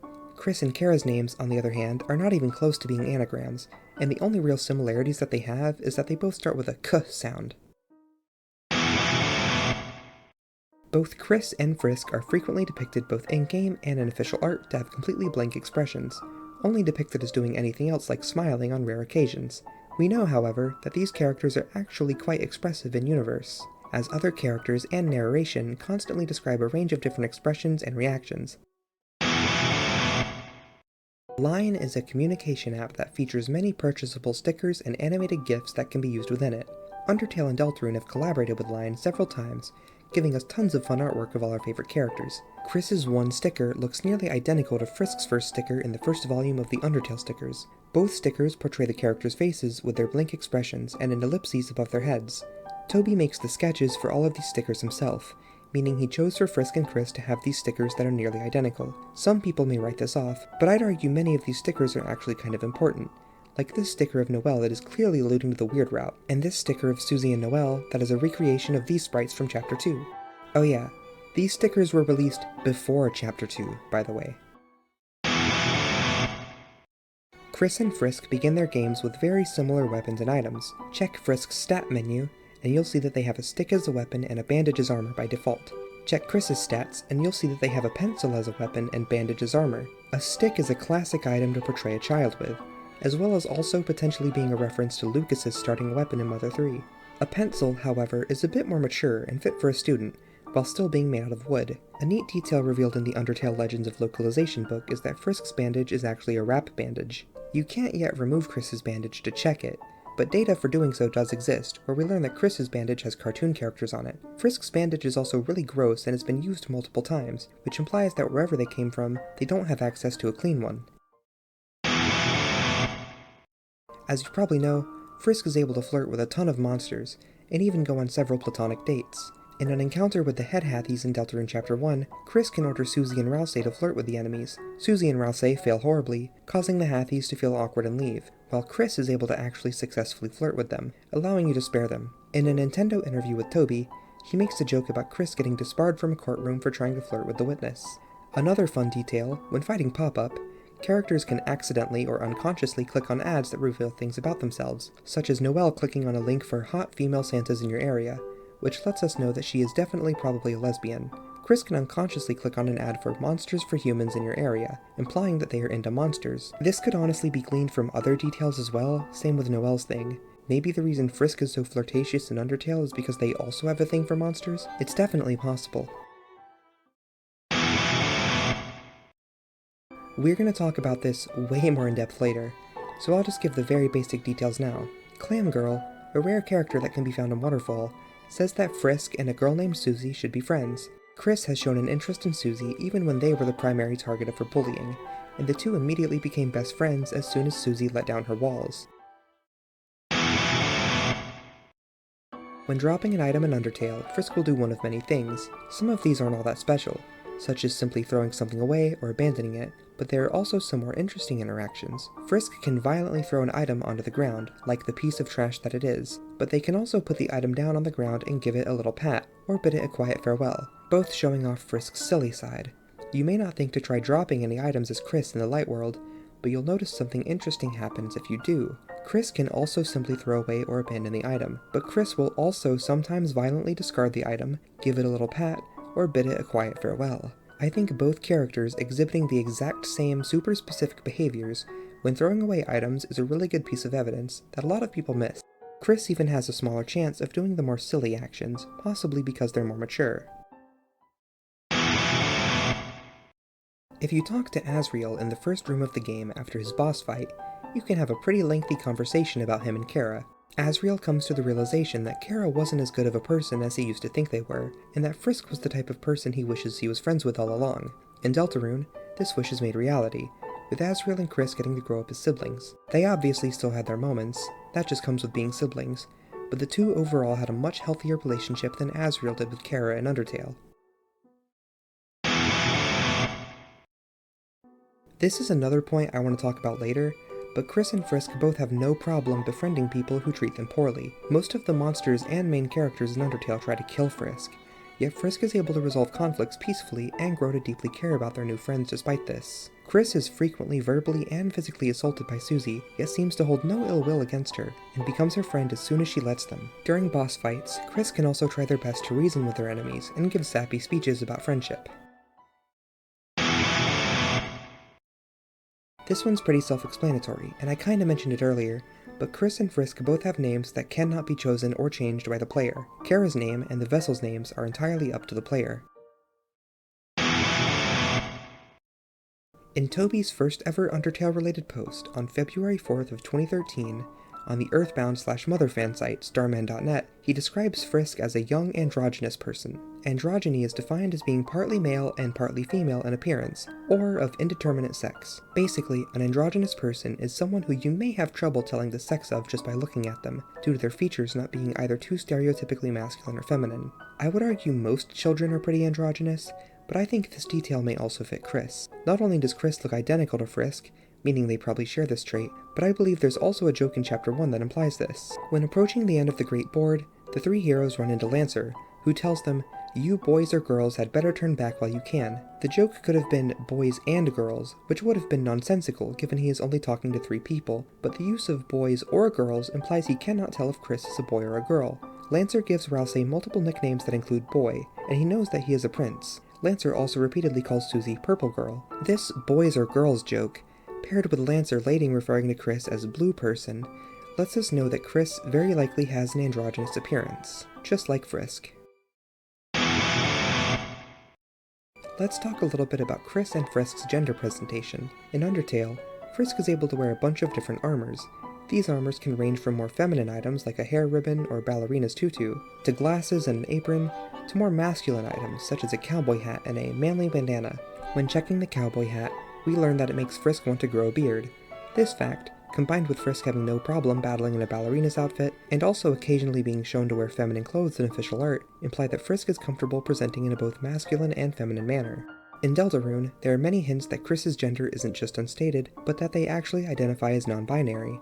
Kris's family and friends that they've known for basically their entire lives all use they-them pronouns for them, unlike in Undertale, where the usage of they-them for Frisk can largely be chalked up to none of the characters knowing them personally. It wouldn't make any sense for the residents of Hometown to not know Kris's pronouns. Additionally, in Kris's bedroom in the Dark World, their clothes drawer is filled with all sorts of clothes, and the flavor text says that they could wear whatever they want. Later on in Chapter 2, the Fun Gang are able to dress up in doctor's uniforms during an act when battling Viru-Viru-kun.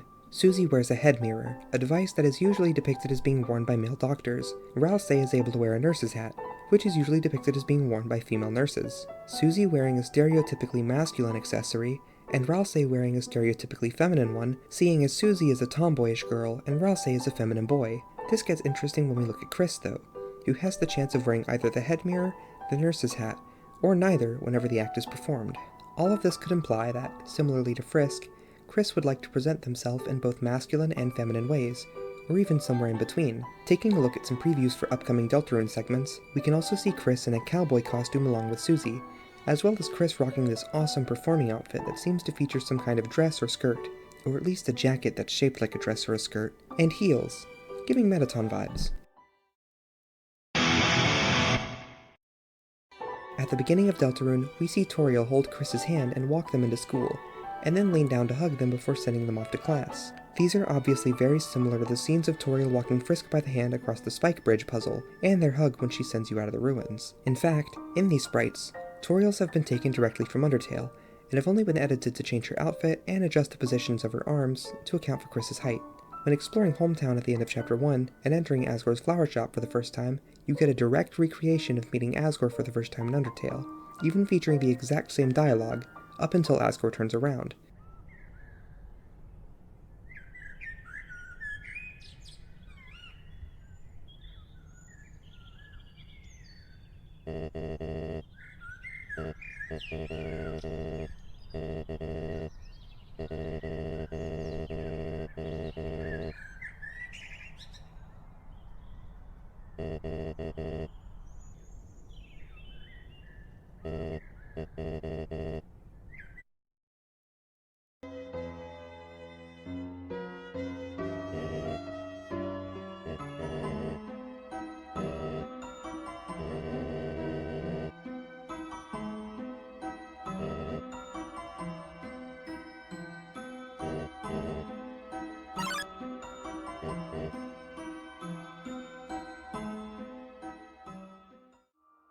The Toriel scenes even literally occur while Undertale music plays.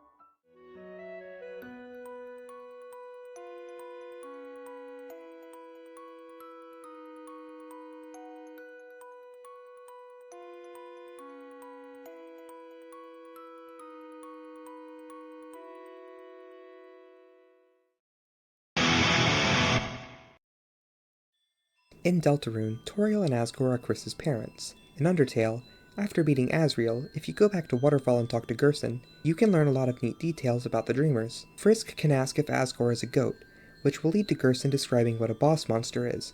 During this explanation, Gerson explains that boss monsters only age when their child ages, which means Asgore and Toriel will likely be stuck at the same ages forever, since they no longer have a biological child. After hearing this, Frisk asks, what if the child is a human? Gerson tells Frisk that that wouldn't work, so if Asgore was their father, he will most likely outlive them. I don't believe it makes sense to interpret Frisk's question as being related to Chara, because Chara is long dead, and Frisk knows that. With this question of theirs, and the upcoming choice to live with Toriel on the surface, I think the only logical conclusion here is that Frisk wants Asgore and Toriel to be their parents. This point's pretty different from all the others so far, but something I haven't seen anyone else talk about before are the strange connections between the secret rooms found in both games. Both Frisk and Kris are able to experience a chance encounter where they come across a secret room that exists in between two other rooms. Inside these rooms, which are shaped very similarly to each other, at least in Chapter 1, are mysterious men who disappear after being interacted with. Now, I'm not saying that the mystery man from Undertale isn't Gaster, or that Gaster is the Eggman behind the tree, but I think this parallel is super interesting.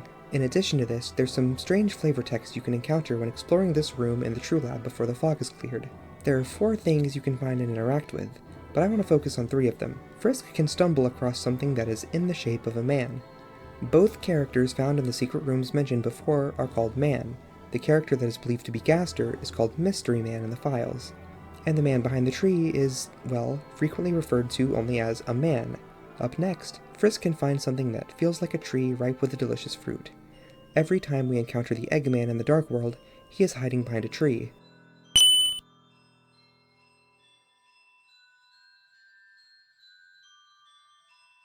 Lastly, Frisk can find something that feels warm and moist. This might be a bit of a stretch, but what if this warm and moist object is a hard-boiled egg? We don't know what kind of eggs the man is giving Kris in Deltarune, but I wouldn't be surprised if they're hard-boiled. Temmie is associated with hard-boiled eggs in both games, and just so happens to act as a way to keep track of how many eggs we've collected in Deltarune. Coincidence? Maybe, but I think not. In Undertale, Frisk is able to eat a lot of weird stuff. Not only can they attempt to, or successfully eat Vegetoid, a living vegetable monster, but Frisk can also eat the item junk food, which is literally old food that was thrown in the garbage. Frisk can eat food items filled with spiders, a piece of the snowman monster, or more if you're evil, Temmie flakes, which are torn up pieces of construction paper, a hot dog that is actually a water sausage, or taifa, a burger covered in glitter and sequins, whatever the hell a bad memory is, and the last dream, a physical manifestation of their own determination. There is also an unused item from the game called rock candy. Its check description reads, "Here is a recipe to make this at home. 1. Find a rock. I'm going to be fair and not count this one as actual evidence, since I didn't want to consider the unused human sprites as valid evidence earlier because they go unused, but it is something to think about. Basically, the point is that Frisk will willingly eat a ton of shit that is either really gross or weird, or just not even food. In Deltarune, Kris is fond of eating moss, and in the summer 2024 newsletter, can be seen going to town on a stick of birdseed, and not even on the part that's made of seed. Susie is also very well known for eating weird things. One of the first things we see her do in the game is eat a stick of chalk, and later in the first chapter, Lancer says Susie ate a pinecone. At the start of Chapter 2, inside her bedroom that Ralsei has made for her, you can inspect Susie's fridge. Inside are pinecones, chalk, jars of salsa, pieces of ice, black crumbs from a toaster, and jawbreakers. Susie seems super excited about this stuff, almost failing to miss the actual food that is also inside the fridge. While Susie's odd eating habits are very likely hinting at a poor home life, it seems she also just enjoys eating weird things. Later on in the chapter, Kris and Susie can find a spot of moss in an alleyway and eat it together. So not only do Kris and Susie like to eat weird things just like Frisk, but it's also something they bond over. In Undertale, Burger Pants gives Frisk the nickname Little Buddy. When you first meet him in Deltarune, he calls Kris Little Buddy as well. Given that Kris and Pizza Pants, have a history together because of Asriel, and his line being, "Little Buddy, it's me," I think this is most likely a nickname he has used for Kris for quite a while. Looking at Asriel's bed in the light world, it appears to have a pattern of yellow and green stripes, but the colors are faded. The green of the bed isn't actually technically green, but it reads as a faded green due to a wonderful thing called color theory. In the green room from Chapter 3, we can see two couches that are clearly inspired by Asriel and Kris's beds. The couch on the left is green with yellow stripes, while the one on the right is a pale blue and slightly damaged. Asriel's bed is green and yellow, the colors he wore in Undertale. While Kris's side of the room is all grey and empty now, I highly doubt it was always like this. Let's take a trip to Kris's room in the castle town. Oh look, Kris's bed is decorated with blue and pink stripes. If we use the logic that Asriel's bed uses the colors he wore in Undertale, I think the connection I'm making here is pretty self-explanatory. Kris's bed is blue and pink, the colors Frisk wore in Undertale. I somehow haven't even mentioned yet that Kris's color scheme in the Dark World, the color scheme we see them with for the majority of the game, is also blue and pink.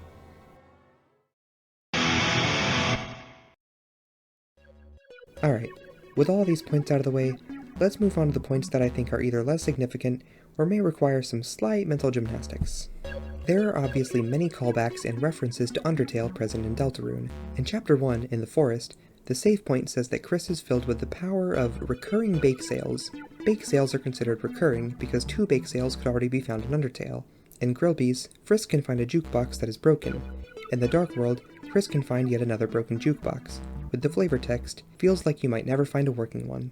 In Waterfall, Frisk can find a bike that is described as wheezing a honk of despair. Kris, when looking at Alphys' bike next to the police station, will observe that it looks like it might give a honk of despair. In Waterfall again, if you bring an umbrella to the bird that carries you, you will get the text, "Umbrellas and birds, a bad combination." When bringing Noelle to the teacup ride in the Cyber City, you can get the text, "Deer and teacups, a dangerous combination." Frisk and Kris are both part of a running gag of holding objects on their heads. These details may not be super important on their own, but the point I'm making is that many of the jokes and references that Kris experiences directly rely on and follow up Frisk's experiences. And while it isn't exactly a joke or reference, I think it's really cool that Frisk doesn't get to have a real fight with Mettaton Neo, but Kris, in a way, does. I'm sure as the game continues, we'll see many more references like these.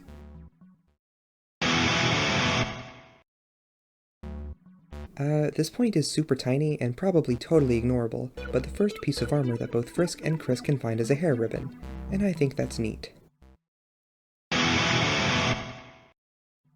Okay, this point is also probably not super important, but Frisk and Kris are both called very similar names as insults by other characters. Frisk is repeatedly called an idiot by Flowey, and Susie calls Kris an idiot in the newest girl story from Noelle's blog. Susie actually seems to really like using the word idiot, just like Flowey.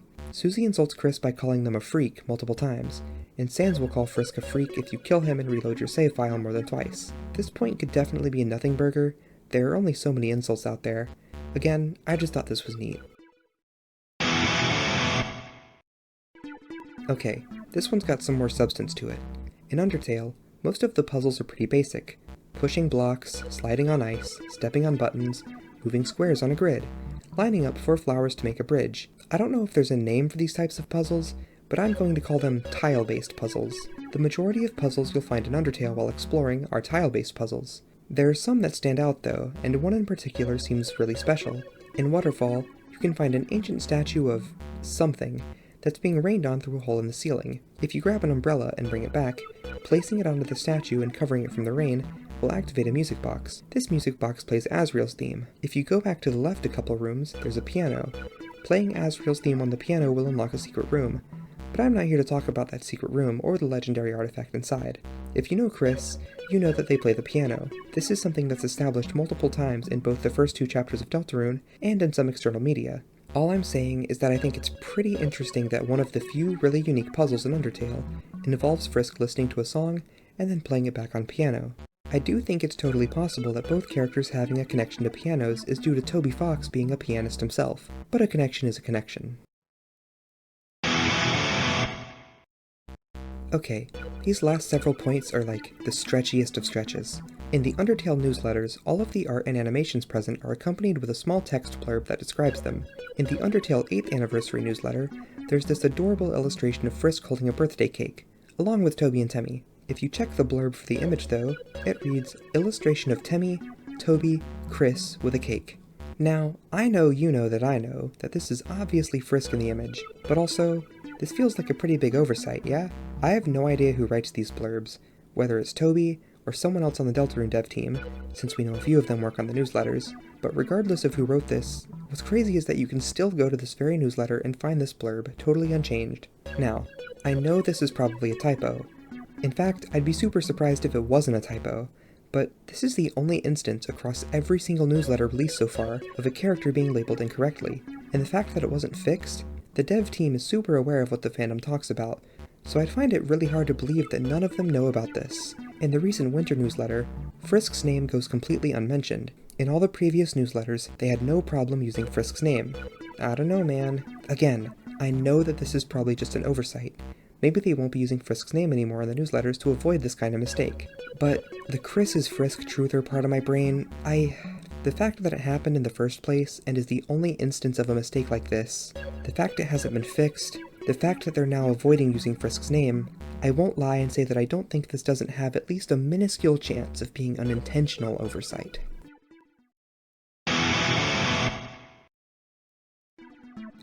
This point is kinda dumb, but I thought I'd include it. In Undertale, Frisk is able to experience Gaster shenanigans in the form of the Gaster followers, Goner Kid, Clam Girl, who we'll talk about soon, and maybe even Gaster himself. Kris's fear of the shelter at the bottom of Hometown definitely implies they've been in there before, and that thing is literally playing Entry 17 noises slowed down. This point basically just claims that Frisk and Kris both experience Gaster shenanigans, possibly around the same time as each other if Kris was around Frisk's age when Des went missing. With this one, I just want to point out some more little neat connections I've noticed that I don't really know how to fit into the video.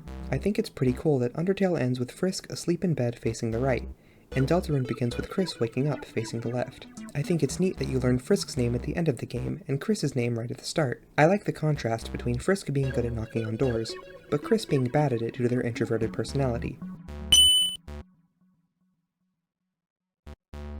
That's all for this one, just some stuff I found interesting.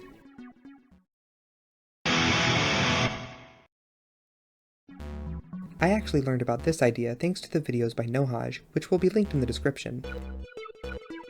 In one of Noelle's secret blogs, she talks about the times when Kris would visit her house nearly every day. After spending time together for a while, Kris would go very still, then say they were going to the dining room to get a snack. A little while later, Kris would begin playing piano. There's a bit more to this story, and it's very wholesome while also having some neat lore tidbits, but I want to get to what was brought to my attention in Nohaj's video.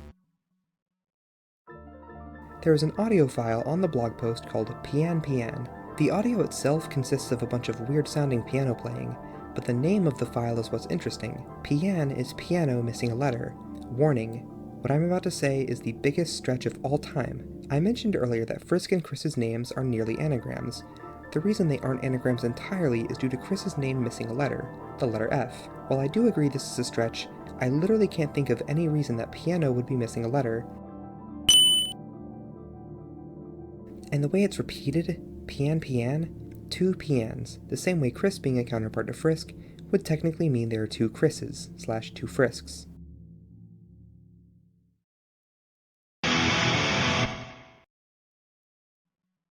And finally, my last and most important piece of evidence to finish off this segment. Frisk likes to wiggle, and Kris likes to jiggle.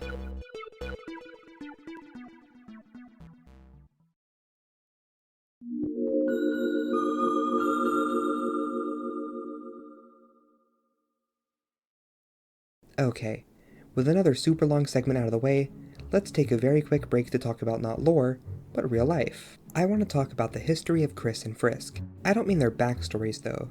Instead, I want to go over their histories in the development of Undertale and Deltarune. I'm sure you may know that Deltarune was at least partially conceptualized before Undertale, but I think a lot of people think about this in the wrong way.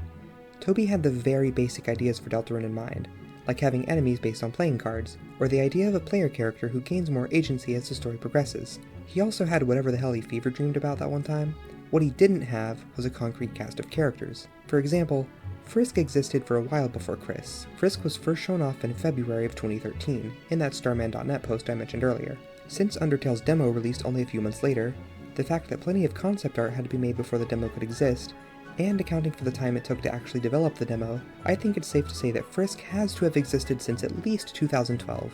Kris, as far as we can tell, was drawn for the first time in either 2014 or 2015. TOBY doesn't quite remember.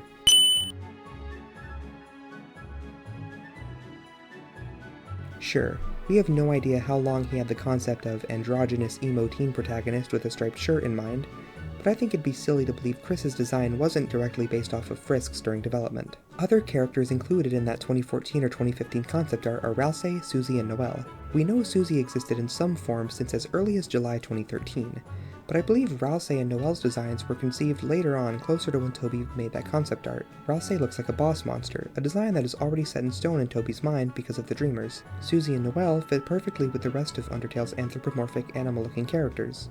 We have no idea when Kris's name was decided, since it's not included in this concept art.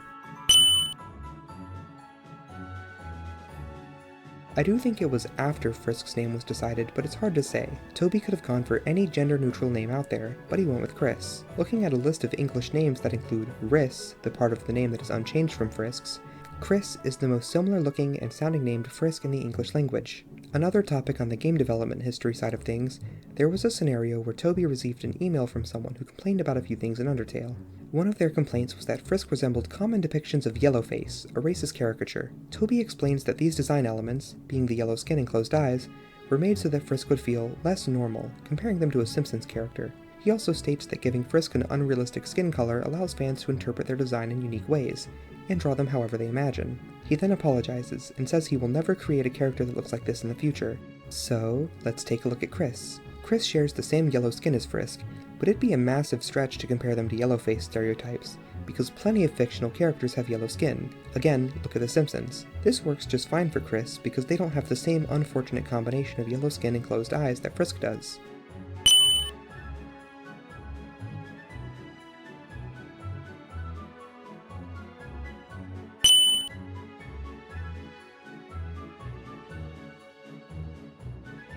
Instead, when we can't see Kris's eyes, they're obscured by shadow, and when we can see Kris's eyes, they're always open. But like, TOBY didn't have to bring back the yellow/ambiguous skin color trait from Frisk. If he really wanted Kris to be a totally brand new character, why not give them a unique skin tone? I don't even think this would get in the way of the whole tricking us into thinking Kris is Chara thing, because those characters already don't have the same skin tone, and people still believe Kris is Chara anyways. This, combined with TOBY choosing a name that sounds as close to Frisk without being Frisk as he could, I believe are two very strong pieces of evidence for Kris being a counterpart to Frisk. Now, let's get back to discussing the lore side of things.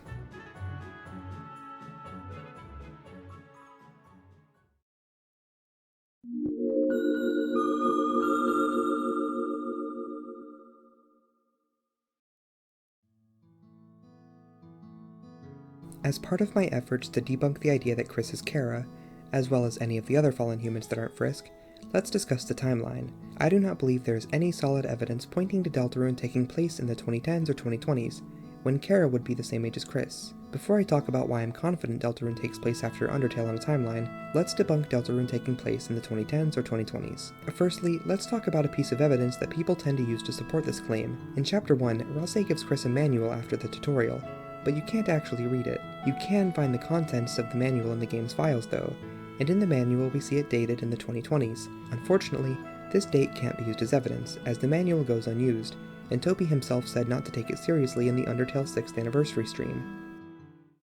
Yeah, it was good, but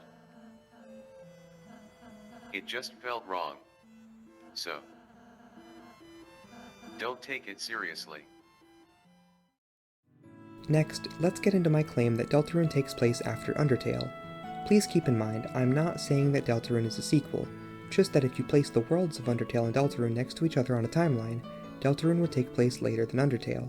We know this is true because literally the entirety of Hometown features characters that are several years older than their Undertale counterparts, and it's a consistent thing too. Characters who were kids/preteens in Undertale, such as Frisk, Monster Kid, and Snowy, are now in high school.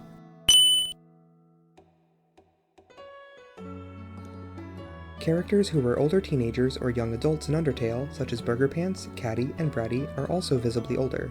Characters who were grown adults in Undertale haven't really changed, which makes sense. Characters who were very old in Undertale, such as Gerson, have passed away due to old age. We also have the Amalgamates, who, before Frisk fell into the underground, were in a fallen down state and dying due to natural causes. These characters and Gerson can be found in the graveyard in Deltarune. I believe there are two things that throw a wrench into this timeline though. Let's get the big one out of the way. The Dreemurrs, more specifically, Asriel. Given the large amount of time that passed between Chara and Frisk falling into the underground, and the point in time that Deltarune takes place, Toriel and Asgore should be, like, dead. and Asriel very old, assuming he has a child. Because Asriel is so young, we have to make one of two assumptions.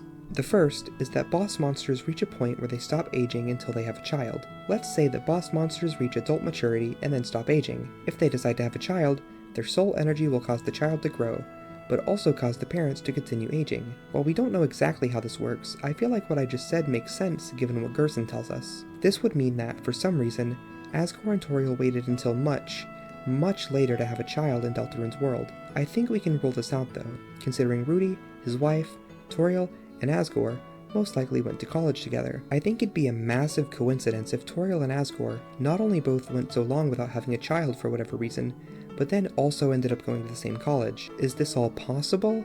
Yes, technically, but it also relies on the concept of boss monsters existing in Deltarune to begin with. We have no idea if this is the case or not, but can assume it might not be true, given that we have no evidence of magic existing in the light world as of now. At least, not in the same way it does in Undertale. The second assumption we have to make? Well, unless there's some crazy lore revelation later on, I genuinely think this might be something that has to be overlooked, but I don't think that's so bad. What's the most likely conclusion? That the Dreemurr family were all born later in this timeline for some reason, or that everyone else in Hometown, and people from outside of Hometown, such as the Skeleton Brothers and Susie, were all born like a century earlier. I really want to find a way to justify the weird stuff going on with the Dreemurr's ages, but until we learn more, I can't. I think this really may simply be a case of something we have to overlook in order to make the rest of the game work. The Dreemurrs aren't here because there's some secret lore we don't know. They're here because they're necessary for the story. But couldn't you say the same about Chara? No, I cannot, because Kris and Chara are not the same person, biologically. We talked about this. As for the second thing that makes the timeline a bit complicated, we have Rudy. We learn from Asgore in the Winter Alarm Clock dialogue that Rudy very suddenly passed away sometime before Frisk fell into the underground. In Deltarune, however, he's still alive several years after his Undertale counterpart has died, in the hospital with some sort of illness. We can't really say for sure what's going on with him, why he's lasted so much longer, or if he'll even make it out of Deltarune alive, but it is a very important difference. Back to the timeline itself, I really don't think there's much to say.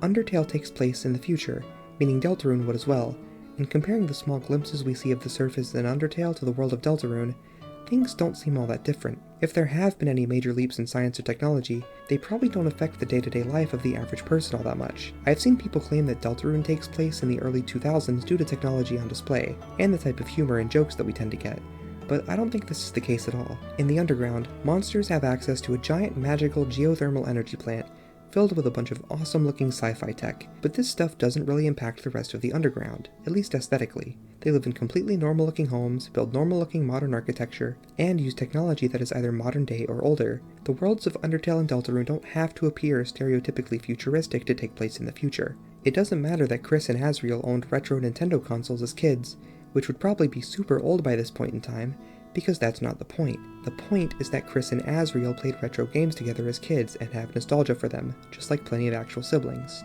Alright. I've talked about parallels and connections between characters, I've talked about development history, I've talked about the timeline, but now, it's time to get real, in case you didn't think we had already. It is time to talk about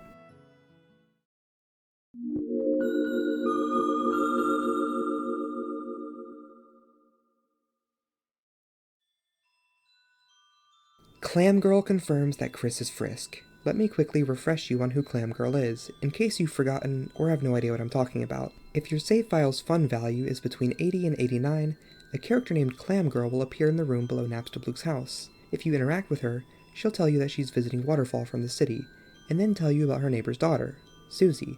Clam Girl says Susie is around Frisk's age, and that she feels like Frisk and Susie should be friends. We don't know where Clam Girl or her neighbor live.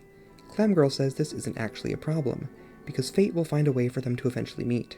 She ends the conversation by telling Frisk that in life's grand scheme, Susie may be the reason they came here in the first place. Interesting. From here, you can get some varying bits of dialogue from Clam Girl. If you kill Undyne and return to Clam Girl, she feels a disturbance in the area, and thinks you should leave Susie alone. If you achieve the pacifist ending and return to her, she comments that you never ended up meeting Susie. She tells Frisk not to despair, as the world has infinite opportunities.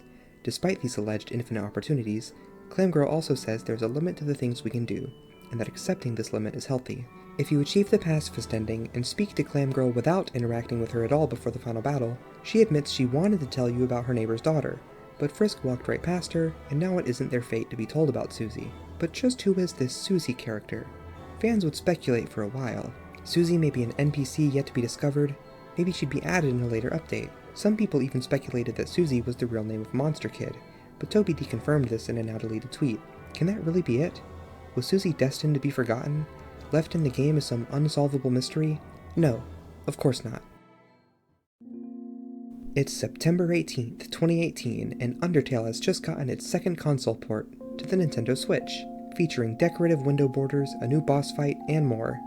There were also some changes related to Clam Girl. If your fun value was set to 81 specifically, you'd get some unique dialogue from her. If you talk to her, complete the pacifist ending, and then return, she'll begin with her usual dialogue about Frisk not meeting Susie. Things take a turn when she follows her first sentence with a couple new lines of dialogue. Instead of reminding us about all the infinite opportunities of the world, Clam Girl claims that the reason we shouldn't despair is that the time we will meet Susie is fast approaching. During her final words, Clam Girl's sprite turns grayscale, and her head is replaced with what looks like one large eyeball. As soon as you complete her dialogue, she vanishes, accompanied by the same sound effect that's played when the Gaster follower NPCs vanish. Clam Girl wasn't lying about meeting Susie soon, because just over a month later, on Halloween, TOBY would release Deltarune Chapter 1. It's time to meet Susie. Alright, why did I spend so much time going over this? Everyone knows about Clam Girl and her foreshadowing of Deltarune. I think, though, that every single thing Clam Girl says is very important, not just the mentions of Susie. Let me read out her possible dialogue. When talking to Clam Girl for the first time, I'm visiting Waterfall from the city. Synchronicity? My neighbor's daughter looks about your age. Her name is Susie. I feel like you two should be friends. You have a neighbor's blessing. Second interaction. Not knowing where I live is no issue. Fate finds a way. If you killed Undyne, I sense a disturbance in the nearby area. I think you should leave that girl alone. After the fight with Asriel. So you never became friends with my neighbor's daughter. Don't despair. The world has infinite opportunities, but there's a limit to the things you can do. Accepting this is healthy. Take my neighbor's blessing, and consider this blessing for anything you like. Talking to Clam Girl after Asriel's battle, without ever talking to her before that point. I wanted to tell you about my neighbor's daughter, but you walked right by me before I could tell you. Fate has decided that I should not tell you. Nintendo Switch version, fun value 81, after Asriel's battle. So you never met my neighbor's daughter. But please don't despair, because the time that you will meet her is fast approaching. In Sans' secret lab behind his house, there's a drawer that you can interact with. Its contents will change depending on your progress in the game. Interacting with this drawer before fighting Asriel will give you this flavor text. There's a photo album inside the drawer. There are photos of Sans with a lot of people you don't recognize. He looks happy. If you talk to Clam Girl after the final battle, and then go back to Sans' lab, you get this. There's a photo album inside the drawer. There are photos of... huh? A card is sticking out from the back flap of the binder. It's a poorly drawn picture of 3 smiling people. Written on it, don't forget. Don't forget, huh? Pretty interesting. Clam Girl's dialogue was actually slightly changed in a patch for Undertale. The changes to her dialogue are minor, but important. In previous versions of the game, Clam Girl notices we haven't become friends with Susie, and tells us not to despair, as there's a limit to the things we can do. In this patch, though, these lines were altered a bit. Clam Girl now says that we haven't met Susie, not befriended her. She also specifies that there's a limit to the things you can do today. These lines were likely changed to make sure players realize there isn't actually a way to find Susie. There isn't any secret way to befriend her or anything, and seeing as Undertale takes place over the course of a day, there is a limit to the things we can do in that day. No matter what you do in the game, all actions are confined to this time period. But what if we could explore for multiple days, meeting more and more characters who weren't around before? Well, if that's what you're interested in, you should go check out Deltarune. Yeah, so I know it might be a bit far-fetched to think that these lines were teasing the day-based chapter structure we seem to be getting in Deltarune, but is it really that crazy? TOBY is a smart guy, and it's a little insane how much foresight he has when it comes to these games. Did you know that Deltarune's website has existed since at least 2016, and contains an archived image, likely archived by TOBY himself, that contains part of Deltarune's prophecy written in wingdings? Yeah, TOBY knows what he's doing. I'm trying to look at this dialogue from Clam Girl and figure out just what it means. What was TOBY's intent when writing these lines? I understand if you think the connection I've drawn here is a bit of a stretch, so just wait until you see what I've got next. One of Clam Girl's lines have always really intrigued me. After she tells Frisk that fate will find a way to bring them and Susie together, she also says that, in life's grand scheme, she might be why you came here in the first place. In a meta sense, I get what this probably means. It's entirely possible for someone to play Deltarune before Undertale, and try to search for Susie in Undertale, so even though Undertale released first, TOBY wrote this line accounting for the experience of future players. But here's my own wild take on this. There's obviously no way for Frisk to know who Susie is. In-universe, Susie is not the reason Frisk came to the Underground. But let's change gears a bit and talk about why Kris goes on their adventures. In Chapter 1, Kris only ends up in the Dark World because they have to accompany Susie to get chalk from the supply closet. If Susie didn't steal the chalk, Kris would have zero reason to end up in the Dark World. In Chapter 2, Kris ends up in the Dark World because Susie is invited to study with Noelle.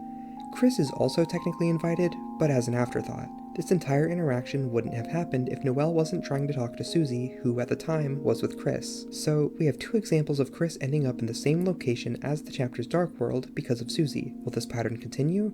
Who knows? I will just say that at the end of Chapter 3, we see Kris do a few things before making a dark fountain. They crack the front door, turn on the TV, and then they just kind of stare at Susie for a second. We don't know why Kris is making this dark fountain yet, but what if it's at least partially because of Susie? It's definitely something to think about. So, yeah, I am of the opinion that Clam Girl's foreshadowing of Deltarune, and the connections between Frisk and Susie, and Kris and Susie, practically confirm that Kris is Frisk. I have some more to say about this topic, but we'll get back to that later. For now, let's move on to something else.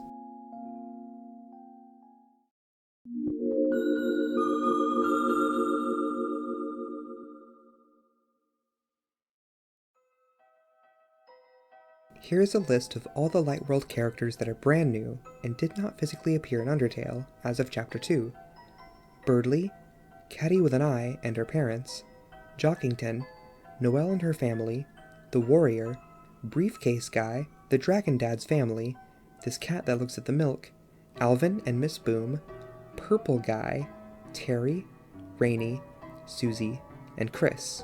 Many of these characters are implied to have existed in Undertale, either being mentioned in dialogue, or can be assumed to exist because their relatives exist. Caddy with an I and her parents are related to Caddy with a Y. The Holiday family are mentioned by both Sans in the Xbox port, and Asgore in the Winter Alarm Clock dialogue. The Dragon Dad's family must exist because he's talking to them on the phone. Alvin is Gerson's son, and Mrs. Boom could be his mother, sister, or other female relative. Terry is probably related to Jerry. Susie is the counterpart of Susie, who is mentioned by Clam Girl. Kris, according to this theory, is Frisk's counterpart, so they exist too. The remaining characters are Birdly, Jockington, the Warrior, Briefcase Guy, and the Milk Cat. Other than those 5 characters, every single character in the Light World so far is either seen in Undertale or implied to exist. I mentioned this earlier, but it's kinda wild that all these people ended up in the same town, yeah? I think there's actually something really important we can learn from this. Characters that exist across both games are, at their core, the same person. They have the same personalities, the same hopes and dreams. You may expect different versions of people from another timeline or universe to act differently, but I think it makes complete sense here. Living together in Hometown has led a lot of them to develop nearly identical personalities. Don't get me wrong, everything doesn't line up perfectly. For example, Bratty and Caddy are best friends in Undertale, but can't stand each other in Deltarune.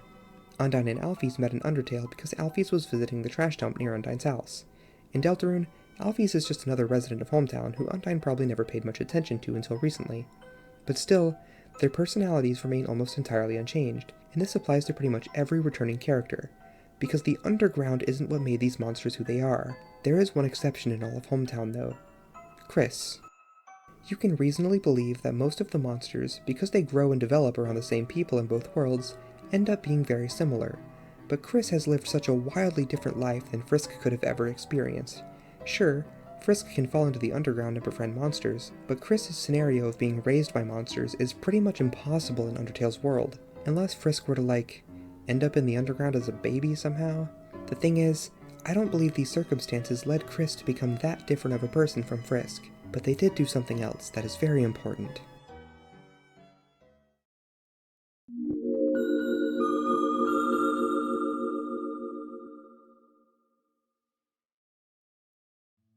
Let's talk a little bit about who Frisk is as a person. I don't really mean their morality though. I have my own opinions on Frisk that aren't super relevant to this video, so I'll avoid those for now. I should start by saying that Frisk is not a blank slate character. Though difficult to notice sometimes, the acts, narration, and interactions with other characters can tell us a pretty decent amount of things about Frisk, and we know that Frisk is meant to have at least some concrete amount of personality thanks to this interview with TOBY. TOBY. The character doesn't say very much because then you can identify with them better. Most of the game's narration is in the second person. The more details and personality I add to you, the harder it is to get absorbed into the role. There's more to this answer, but I can't say anything until the game is complete. The third line here lets us know that, even if the details about Frisk are sparse, they are there. I believe the more to this answer he's referring to is the twist at the end of the pacifist route, that Frisk is their own person who wants to leave the underground and live their own life. Not a blank slate. If too many traits were added to Frisk in a super noticeable way, I don't think that ending would be nearly as impactful. I think Deltarune sorta does this as well, by the way, considering we spend most of Chapter 1 learning absolutely nothing about Kris until the very end. Let's talk about Ball Game. In Snowdin, there's this mini-game where you push a snowball into a hole, and based on your performance, a colored flag will rise from the hole. All of the flags correspond to one of the soul colors that we see throughout the game. Each one also comes with a description. For example, green. Your concern and care for Ball led to a delicious victory. If you complete the game in 6 seconds or less, you'll receive a red flag. The text for the flag reads, bravery, justice, integrity, kindness, perseverance, patience. Using these, you were able to win at Ball Game. Each of those character traits are highlighted in a color that matches the colors of the other flags and the souls. We can use this to deduce that the differently colored souls of humans represent a person's core personality. Green for kindness, cyan for patience, and so on. Frisk has a red soul, which isn't given a specific trait here. It's pretty obvious thanks to the save points though, that the red soul likely embodies determination. I believe the reason that this red flag is the one to list all of the traits could be because someone who is very determined may embody all of these traits at once. Just as the red flag says, using all of these traits together will allow you to win. You don't get a description for the red trait in this text though. To get that, you'll have to earn the red flag at least twice. Upon doing so, it will read, red. Try as you might, you continue to be yourself. I believe this description perfectly matches what we see from Frisk in the game. When you reach Toriel's house in the ruins on a neutral or pacifist route, interacting with the mirror gives an excited, it's you. Then, no matter what choices you've made before or after this moment, as long as you weren't on the No Mercy route, you can see another interaction in New Home. Inside Asgore's house, viewing your reflection, you'll get the famous line, despite everything, it's still you. No matter what choices Frisk makes, the core of their person is not altered. Sure, they can gain some love and begin to enjoy hurting people a bit. You can have them insult Papyrus and say mean things to plenty of characters. They may spend their entire journey being completely merciful, but kill one monster that annoys them. No matter what choices are made, Frisk's sense of self does not budge. They remain themselves. Frisk remains Frisk. Even after the pacifist route, where I'd argue they definitely grow into a better person, it's still just you, Frisk. Kris has a red soul. They should also embody this mindset, right? Well, while it may not seem like it at first, I'd like to argue that they do. To an extent. Let's discuss.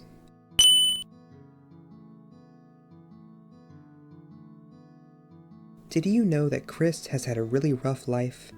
In case you didn't, I'll explain. Kris likely felt like an outsider for basically their entire childhood. They were a human in a town full of monsters. Every single person around them is different from them. I can't imagine how weird it must have felt to be the only kid in your entire town who could bleed when they got hurt. It doesn't feel good to have the people around you point out your differences, like when the bunny kid in this apartment asks Kris if it hurts to be made out of blood. Kris is surrounded by people that they'll never be able to fully relate to. Being the only human in town makes this even worse. Kris doesn't have a single person in their life who they can share these types of struggles with, though they do have Susie now. Sure, Susie isn't a human, but both her and Kris are people who don't have the best of reputations. Kris is the local weird creepy kid, and is talked about behind their back by kids in their school. Susie is perceived by her peers as moody and violent. She doesn't talk to anyone, and everyone is scared of her. She's been banned from a school event, and has been told to subdue her violent tendencies in contexts that don't even involve other people. I imagine this could be why Kris had an interest in Susie ever since she showed up to town. Not only was she a literal outsider, being new to town, but she immediately gained a bad reputation. Next up, let's talk about Des. Des went missing when the Dreemurr kids and Holiday kids were still quite young. We know this is true because Noelle freezes up and collapses when asked to spell December, Des's full first name, during a spelling bee. During the spelling bee, Noelle and Birdly are both pretty small. If you line Noelle's silhouette up to Frisk's sprite, she's just a bit smaller, which lines up well with Noelle being smaller than Kris when they were kids, which we learned in the Winter 2024 newsletter. This would likely put Noelle and Kris in somewhere around the 10 to 12-year-old range, with Des and Asriel being a couple years older. The spelling bee has to happen after Des goes missing though, so it's possible that all of the kids were even younger. Kris is implied to have possibly been better friends with Des than they were with Noelle. Even though they've known each other for a really long time, know a lot about each other, and have been through a lot together, Noelle finds it hard to say that her and Kris are actually friends in the current times. Des's disappearance seemingly began a chain of events that led Kris to where they are today. Asgore, who used to be the chief of police, was removed from the force. We currently don't know why, but we can infer that it had something to do with Des's disappearance, and Kris definitely has negative feelings about this. If you try to read about it in the police station, Kris will decide to stop reading after a certain point. At some point, though we don't know if it's before or after Asgore got removed from the force, Toriel and Asgore were divorced, leaving Asgore to live in his flower shop. Kris has felt othered for their entire life, lost one of their childhood friends, had to suffer through their parents' divorce, watched their father become so broke he has to sleep in his store.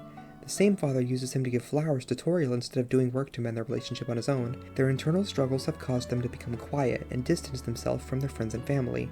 Asriel, who was their biggest source of emotional support, has left for college. They've dropped their hobbies and interests, like playing piano, and decided to empty out their side of the room. They're an active target of verbal and physical bullying from Susie, and even if Kris doesn't mind it that much due to their interest in her, I'd be surprised if it hasn't negatively impacted them at least a little bit. We don't know for sure when Kris was adopted, but I think it was when they were very, very young, like maybe even baby young. Kris grew up with the Dreemurrs, and had no idea that they weren't a monster like the rest of their family.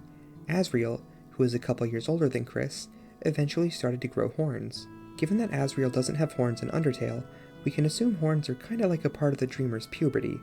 Kris asked their parents when their horns would grow in, and was gifted a red horned headband to wear instead. Toriel says Kris wore it for months, and then suddenly stopped. She has no idea what happened to it. Now, I've only ever been able to read this one of two ways. The first, that when Kris asked their parents about their horns, Toriel and Asgore told them that they aren't like them, that they're a human, not a monster, and won't be growing any horns. To make them feel better, they gave Kris the headbands, so that they could fit in with Asriel for a while until they became more comfortable with this news. Kris probably spent their entire life up to this point unable to understand why they didn't look like their family, or why they bled and others didn't. It probably felt horrible when they realized they could have had the answer all along, but their parents didn't bother telling them about it until they had to. The horns worked for a while, until Kris suddenly quit wearing them. Did they lose them? Did they realize that the fake horns would never satisfy their desire for real ones? We don't know for sure, but there is another way I read this scenario. It's a bit more messed up. I think it may be possible that Toriel and Asgore didn't actually tell Kris that they were a human. Like, ever. Or at least way, way later than they should have. Even later than in the previous scenario. Given their not perfect parenting that we've seen so far, I believe the Dreemurrs may have been totally unprepared to explain this all to Kris. Remember when I said one of the reasons Toriel kept taking the Raising Humans book back to the library, instead of keeping a copy at home, could be because she didn't want Kris to see it? Kris was gifted the headband, and wore it for a while. At some point though, they learned they were human. They felt betrayed by their family for not telling them themselves, and got rid of the headband. Got rid of the lie. Now, I don't know which of these scenarios is more likely, and I'm sure we'll eventually learn what exactly happened considering the next chapter will revolve heavily around the Dreemurr family, but I believe this aspect of Kris's childhood, well, broke them in a way. I don't think it's a coincidence that this event very likely happened around the same time Des went missing, given the characters' ages. This was the moment where Kris's life, their sense of self, began to fall apart. Also, I definitely think this could all be related to Kris seemingly not being the most comfortable around Ralsei. It's not that they have anything against him personally, but the fact that he is a walking, talking example of exactly what Kris wanted to be when they were younger. A monster that looked like their family.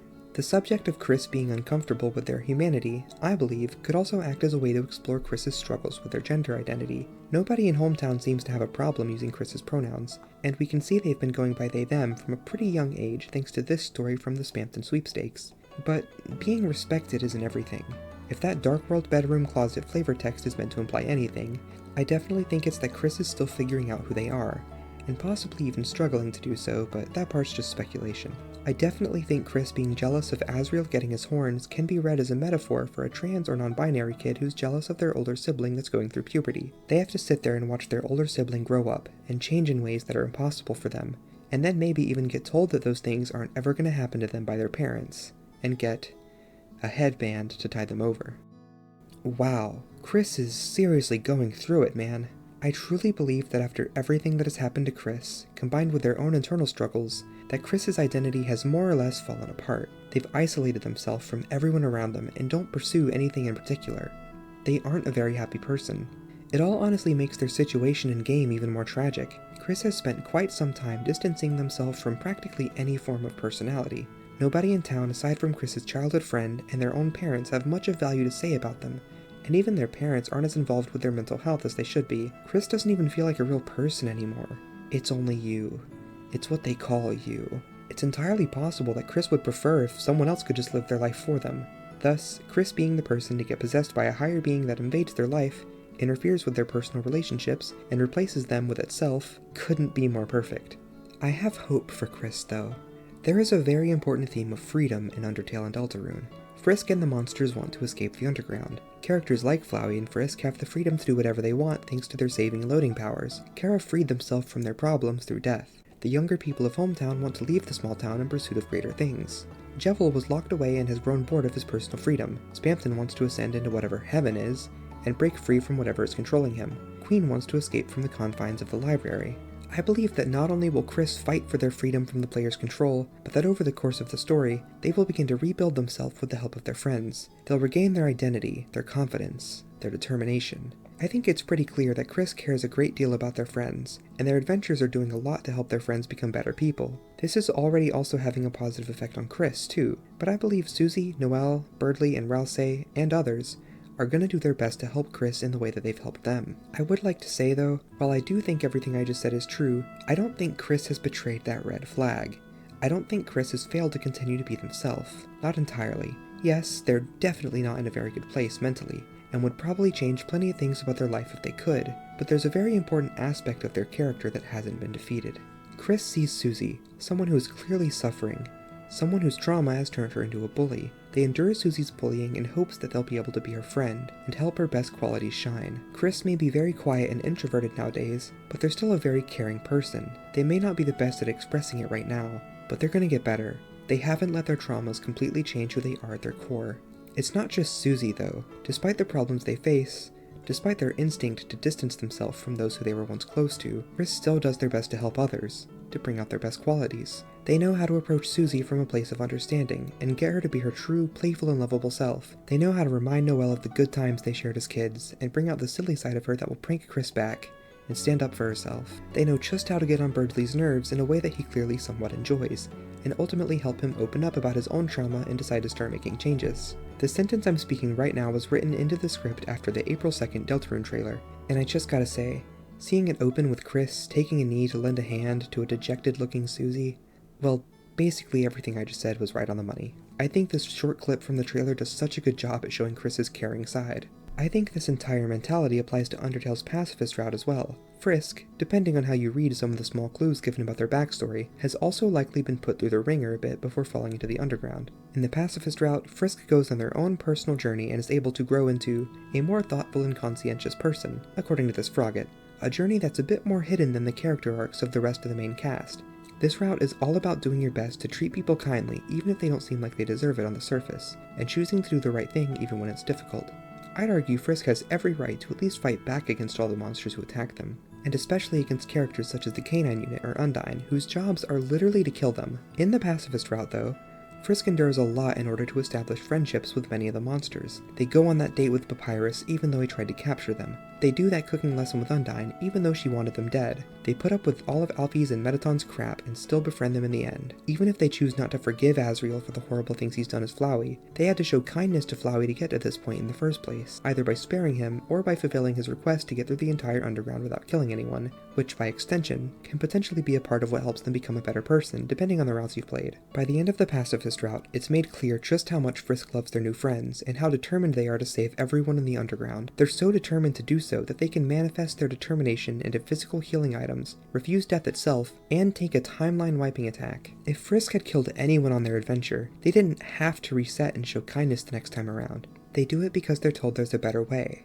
a happier way, a way that they'll have to fight for, by sparing ironically. And after fighting for this happier ending, it can't just be undone in the same way a neutral route can be. To start over after the pacifist ending requires the true reset, an action that isn't performed by Frisk, and one that erases their memories as well. You can't take the pacifist ending away from Frisk without permanently removing the entire emotional journey that they go on. The pacifist route is kinda nonsensical, isn't it? It doesn't make any sense at all for Frisk to befriend some of the monsters after what they try to do to them. It also doesn't make sense for Kris to try to befriend Susie when she constantly threatens them and even physically attacks them. But Frisk and Kris do it anyways, and reach their happiest endings by choosing to be good, by choosing to understand others, even the ones that hurt them. Or at least, I hope Kris will be able to get a happy ending. This drive to do the right thing no matter what is not a trait shared by Chara. I don't believe Chara was evil, if I haven't said that enough already, but I do believe their trauma changed them for the worse. Chara wasn't able to stay true to themselves, treat others the best they could even when they were hurting, and in the end, this got both them and Azrael killed. They wanted to save the monsters, yes, but they also wanted to hurt humanity. They also wanted to die. Do I blame Chara for any of this? Of course not. They're a child, and whatever happened to them to cause them to hate all of humanity and try to end their own life must have been horrible, but Chara's refusal to accept their new life with the Dreemurrs led to their downfall. Even though they loved the Dreemurrs, they hated humanity more, and that was no truer than in their final moments. Phew, okay, wow, that stuff was kinda heavy, huh? I've got 2 more things I want to talk about. First, I'd like to argue why Kris's soul is indeed the Red Soul, since I kinda just skipped over that earlier. I've been claiming it this entire time, and I know there are people who don't believe that's the case. And the final point, well, I don't want to spoil it.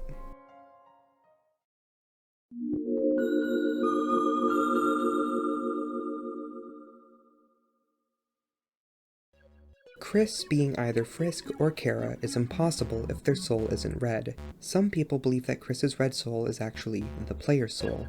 I believe this is untrue. To be fair, I don't think there's a ton of evidence either for or against this idea just yet, but I'd like to present what I do have. During the fight with Spamton Neo, he has a line where he asks Kris if they want to be a heart on a chain for their whole life. I believe the obvious takeaway from this line is that Kris's soul is the heart, and the chain represents the player's control. Kris's heart has been chained. The player is in control of Kris's soul, but it is Kris's soul. I don't think this line would make much sense if that wasn't the case. I think the soul being Kris's soul and not the player's soul or something also makes the situation feel more violating. Kris's soul hasn't been replaced with another one. Some higher power has showed up and claimed ownership of a part of their body. I also think the soul not being Kris's would throw a bit of a wrench into the flow of the plot. We already have so many potential storylines and mysteries that have been introduced in the first 2 chapters, and I think having to go find Kris's soul in Gaster's lab or something is very unnecessary. I also think the soul not being Kris's could lessen the potential impact of their interactions with their soul from before the events of the game. The fact that the birdcage has seen many crashes before, that Kris has no problem ripping their soul out at the end of chapter 1, and Toriel stating that Kris goes to the bathroom and stays in there for much longer than they reasonably should, well, I believe this all implies that Kris has torn their soul out before, but not because they've been possessed in the past. Instead, I think they did it as a form of self-harm, and maybe even a way to partially distance themselves from their humanity. Kris does this sometimes, has always given me the impression that nothing particularly good is happening when Kris goes into the bathroom for a long time. However, I don't believe Toriel would be so chill with Kris owning a knife and taking it everywhere if they were using that to hurt themselves. Removing their soul is clearly painful, but it also isn't lethal like other forms of self-harm can be.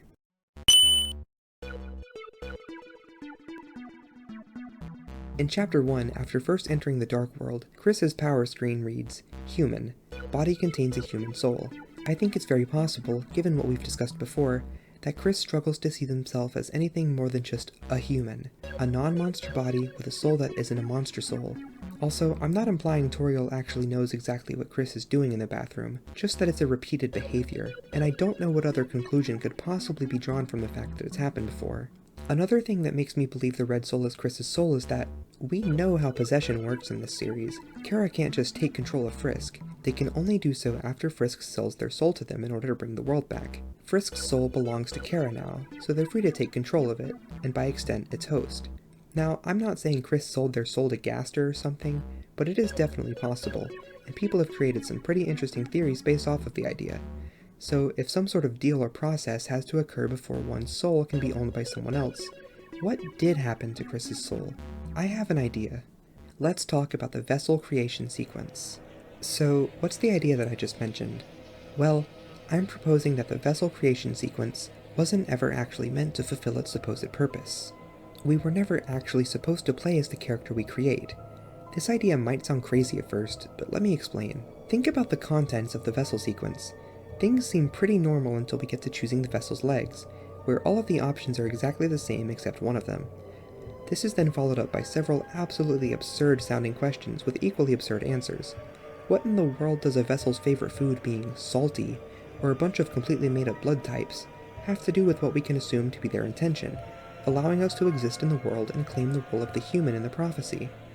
Would some new human just show up to hometown out of nowhere and start attending school on the same day? And, I don't know, something about Gaster saying, of course they are the same. If you name the vessel and yourself the same thing, it almost feels like he's mocking you. Like, of course you're going to name this RPG character after yourself, you little egomaniac.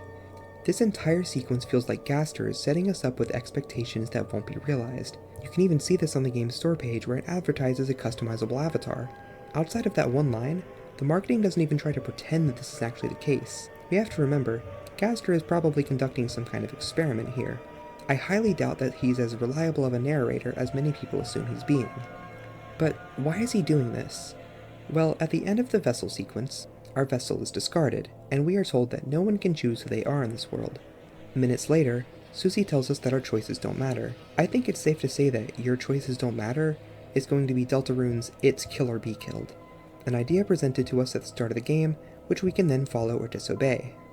Both games make this kinda difficult, too. In Undertale, not fighting enemies will make the game harder, as you'll be stuck at 20 HP with 0 base defense for the entire game. In Deltarune, the ending of Chapter 1 plays out almost exactly the same, regardless of if you fight any enemies or not, which may cause you to believe that your choices truly don't matter. In Chapter 2, we learn of the recruit system, but this isn't something we have to do, and it can sometimes be easier to avoid enemies rather than battle them and recruit them. It seems that the only actual consequence to not participating in recruitment will be losing out on silly interactions in Castletown. These details, along with Deltarune only having one ending according to TOBY, may cause players to not really try to explore as much, or do anything that would make any super significant changes to the story. The way you achieve the weird route is like super specific, and not something most people would ever encounter without a guide. Unlike the No Mercy route in Undertale, which can be discovered somewhat easily by trying to grind for levels in the ruins because the battles are so easy. I also definitely don't think that the prophecy would even work out super well if we did use the vessel. Susie puts her trust in Kris towards the end of Chapter 1 because they have an established history. She frees Kris and Ralsei from prison because she secretly actually likes them. These things would probably not happen if Susie ended up going on an adventure with some random human who she only met like an hour ago. I think one of the most obvious pieces of evidence that we were always meant to play as Kris is that Ralsei knows Kris and Susie's names before they meet him, and he also seems to know some things about Kris's personal life that he definitely shouldn't. So, if the point of the intro sequence isn't actually creating a vessel, then what is it? Hear me out for a sec, but I believe that what we're actually seeing here is like an authentication or a connection sequence. Our connection to Kris's soul may need some time to be established, so Gaster gives us something to do for a little while, which also serves the purpose of setting up our expectations for whatever his experiment may be. Once he is done, our vessel is discarded and we are placed in control of Kris. Gaster has referred to every release of Deltarune as a connection. I believe the connection he's referring to may be taking place behind the scenes during the vessel creation. I think this may even make the vessel's potential return a little more interesting. Plenty of people believe the vessel may come back and be upset that it was discarded. I think, though, that if the vessel wasn't just given a name, personality traits, hopes and dreams, but if it was never meant to be used in the first place, and its potential to go out and exist in the world was a lie from the start, well, it would definitely have a reason to be upset. I should note that it's entirely possible the vessel actually does have an intended purpose that isn't being our player character. This is just my own interpretation of this scene for now. I also think the vessel and the thrash machine may be parallels of each other, This isn't exactly a new idea, but I'd like to bring it up. When we create the Thrash machine, we have to create a body, and at the same time, assign it a bunch of useless and nonsensical traits. Susie and Lancer seem to be taking our idea for the machine seriously at first, only to later reveal that they thought it sucked, and blow it up. In Chapter 2, Roll's card returns with the Thrash machine, claiming he found it in the king's garbage dump. In the garbage. Like something that gets discarded.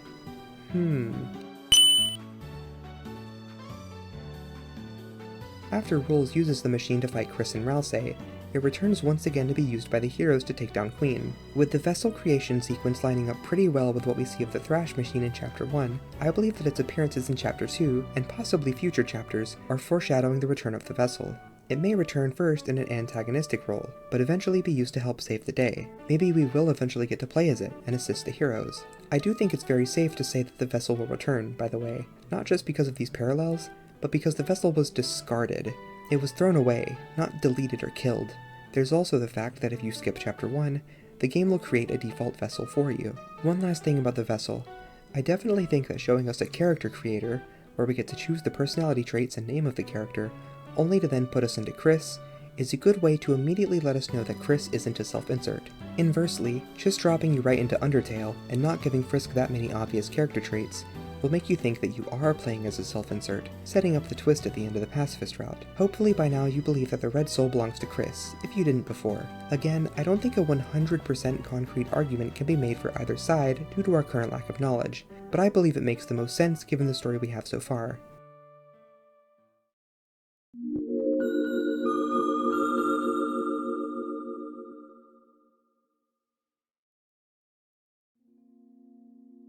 There are two very important questions that remain unanswered. Let's start with the first. If Kris is the Deltarune world's counterpart to Frisk, why don't they share the same name? Before we get to what I believe is the actual real world, or writing/game development reason, let's talk about some potential in-universe explanations. I don't think it's entirely unreasonable that certain people will end up with different names across different universes. Many parents have multiple names in mind for their kid before they decide, so Kris's birth parents could have had Frisk in mind for all we know, but didn't go with that name in Deltarune's world. But what if Kris wasn't named by their birth parents? We don't currently know the circumstances of Kris's adoption, but it is totally possible that it was the Dreemurrs who named them. Both of these are kind of boring to me though, so let's talk about another possibility. What if either Frisk or Kris is a chosen name? I think that either Frisk's name used to be Kris, or that Kris's used to be Frisk.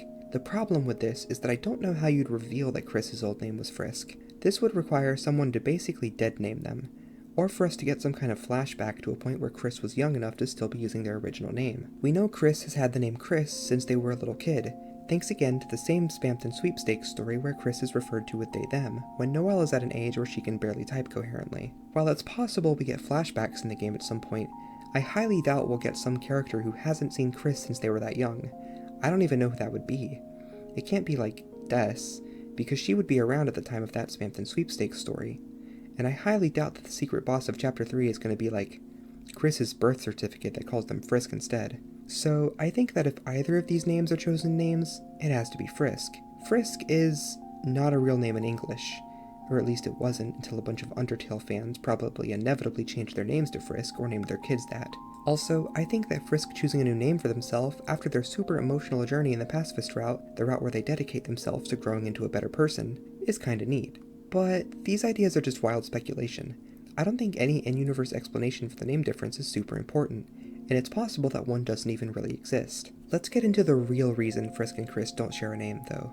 Frisk can't be named Kris, because Toby doesn't want anyone going into Undertale blindly to accidentally enter the main character's name. Kris can't be named Frisk for this same reason. If someone were to play Deltarune before Undertale, Kris, spelled K-R-I-S, is not a very common name, at least in the US, but it's still a very real name that someone playing Undertale might insert into the name screen. As long as someone goes into Undertale 100% blind, and is also not Danish or Swedish, I guess, there is little to no chance that they would ever think to use the word Frisk as a name for a character. Giving Kris and Frisk different names assures that there is basically no way for someone who goes into Undertale blind, even if they've played Deltarune first, will know about the name Frisk. There isn't a ton of meat to this answer, I know, but I think that's because it's a pretty self-explanatory one. I'm pretty sure most people who believe Kris is Frisk have assumed something like this to be the case. But now, dear viewer, let me ask you a very, very important question. Why do Susie from Undertale and Susie from Deltarune have slightly different names? I have seen many different answers to this one. Some believe that Susie with a Y was the original spelling for the character's name, and that TOBY later changed his mind. We know this isn't the case though, because TOBY shared a screenshot including Susie's name spelled with an IE, dating back to as early as July 2013. This means that the spelling of Susie's name was set in stone just a few months after Undertale's demo was released at the earliest. We have no idea when TOBY implemented the fun events, but I think it's reasonable to assume he sorta did them all in one go towards the end of development. That's just what makes sense to me. Let's assume this isn't the case though. If he programmed these events into the game as he worked on the areas they appear in, this still means that Clam Girl's fun event would have most likely been implemented roughly around June of 2014, when Waterfall was wrapping up development. I've also seen the interpretation that the reason the name is in quotes when Clam Girl says it is because Frisk hears the name and assumed it's spelled this way. This doesn't make that much sense to me. Not only does this not happen like anywhere else in the game, are you telling me that Frisk heard the name Mr. Dreemurr when talking to Papyrus and assumed that the name was spelled as an anagram of the word murderer and not just the actual spelling of the word dreamer? I don't buy this idea at all. I also had someone tell me they think Susie with a Y is Susie's nickname? What? Dude, no. So, why is her name different? Why did TOBY use a different spelling despite having Susie's name in mind for at least a year at that point in development? If nothing I have talked about before this point has done it for you, I believe that Susie having a different name in Undertale will confirm to you that Kris is Frisk. Think about it. Like really think about it. Why use a different name for Susie in both games, if not to set a precedent that some characters will have a different name in Deltarune compared to their Undertale counterparts? Now, I know what some people are going to say. Oh, well then how come Chara's name can't be Kris in Deltarune? I think I've already done a really good job debunking Kris being Chara, but the reason this doesn't work is because Chara and Kris do not have similar sounding names, and the names don't look the same either. Kris and Frisk share 4 of the same letters, with 3 of those letters being in the same order and making the same sound. Susie with an IE and Susie Y do contain slightly different letters, but sound exactly the same. This is because if either of the Susies had a name that was too different from the other, this super important foreshadowing from Clam Girl would be, well, useless. Kris and Frisk are allowed to have names that are a bit more different from each other because the Susies' names are basically the same. If that makes sense. If Kris isn't Frisk, what's the point of Susie and the rest of Clam Girl's Deltarune foreshadowing at all? Just so 3 entire people who remember Susie from Undertale can have a holy shit moment? Frisk and Susie are given this strange, fated connection in order to set up Kris and Susie. As I mentioned earlier, Clam Girl tells a pacifist Frisk that they and Susie should be friends. This is a goner/Gaster follower we're talking about here. Everything they say is important. Why the hell would Clam Girl tell this random human about Susie if she didn't know something? What would the purpose of Clam Girl be if Susie with a Y and Susie with an IE turned out to not actually be the same person? Or if Kris isn't Frisk? Or if there's some other dumb and convoluted reason that Susie and Susie have different names? The idea I just presented is the only explanation I've ever seen that actually means something. Frisk assumes that Susie's name is spelled differently than it actually is. Why write in such an odd detail? Who gives a damn if Frisk assumes the incorrect spelling of the name? Susie being a nickname? What sense does that make? Whose nickname is just their name with a slightly different spelling and the exact same pronunciation? Why would that be relevant to Susie from Deltarune at all? Susie with a Y being Susie IE's little sister?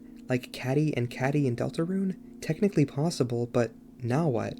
We're gonna throw in Susie's little sister out of nowhere over halfway into the game for no reason, in the middle of all of the other unresolved plot points? Why would Clam Girl spend years foreshadowing Susie's little sister, who has a very similar name to her, and not, you know, Susie, the second main character of Deltarune? Seriously, if you still don't believe that Kris is Frisk, or if you don't agree with my reasoning for the Susie name differences, I want you, yes, you, to come up with a better explanation for the Susie name differences. An explanation that not only takes into account the fact that the name difference is intentional, but also something that is actually worth foreshadowing for 3 entire years. I'm going to be brutally honest, I don't think you're going to have much success. Something I'm trying to do when discussing these theories is think about not just the in-universe evidence and explanations, but also why TOBY would make the decision he does. And the ideas I just listed, I honestly, truly, cannot imagine a single reason why any of these would be the case from either a writing or a game development point of view. What would any of them say about Susie? About Undertale and Deltarune? Nothing. I really have to hand it to Toby.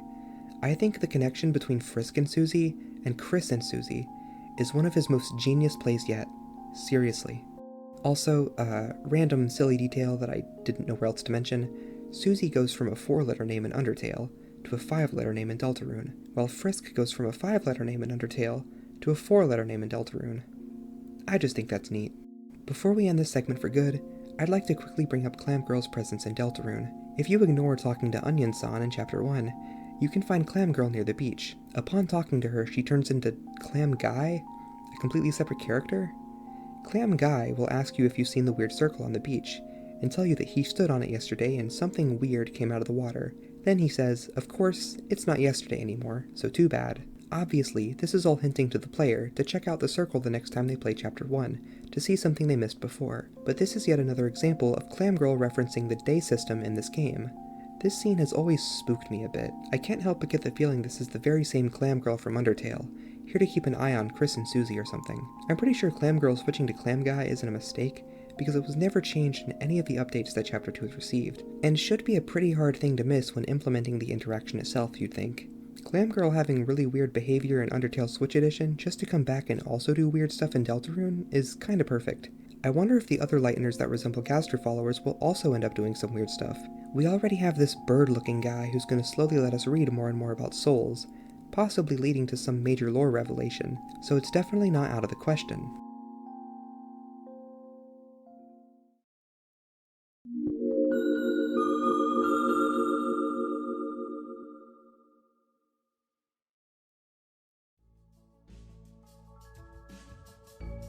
And with that, we've reached the end. Thank you so much for watching this far.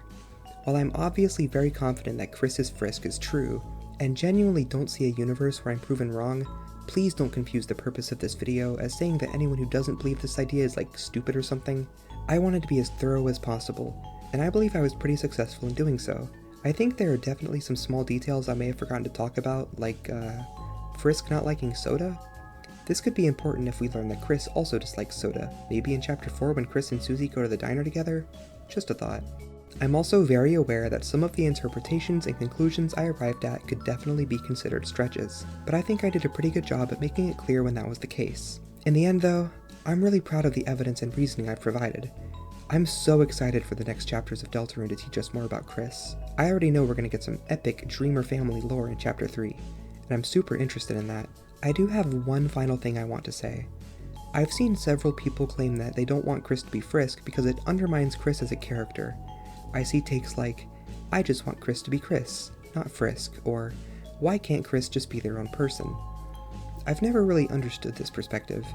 I think Kris is a wonderful character, and I don't just like them because I also like Frisk. I think they have a ton of potential and will truly be a standout character by the end of the game, if you don't believe they are one already like I do. I also think Kris being Frisk will retroactively cause way more people to appreciate the bits of characterization that Frisk does have in Undertale, something they may not have done when they originally played the game, as well as give us some brand new characterization for them.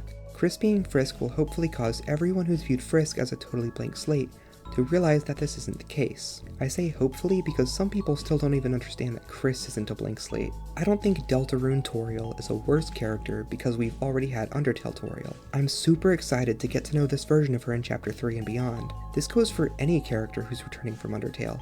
I really want to see more of Asgore, Undyne and Alphys, Sans and Papyrus, Monster Kid, not just because these are pre-established characters who I'm already very fond of, but because I want to learn more about their lives and relationships in this world. Kris being Frisk doesn't take anything away from either character. I believe they both complement each other really well. Their connections and status as counterparts don't weaken them, they strengthen them. Thanks for checking out my video, I really hope you enjoyed it. This is my first time ever making a video like this, and it was a lot of work. Be sure to follow me at my other socials to see more Undertale and Deltarune conversation, and also my art. I have some other video ideas in mind, like discussing my thoughts on the player's role in both games, and some other meta stuff, but I know for sure that I want to make a follow-up to this video after Chapters 3 and 4 release, so feel free to leave any comments either for or against the Kris's Frisk theory, or point out anything you think I missed. I'd love to discuss even more perspectives and pieces of evidence for both sides. Also, I plan on recording my playthroughs of the new chapters when they release. and potentially making more theory-style videos based on any new information we learn, so look forward to those things as well. With all of that said, thank you so much again for watching. Deltarune is just a couple days away now. I'll see you soon.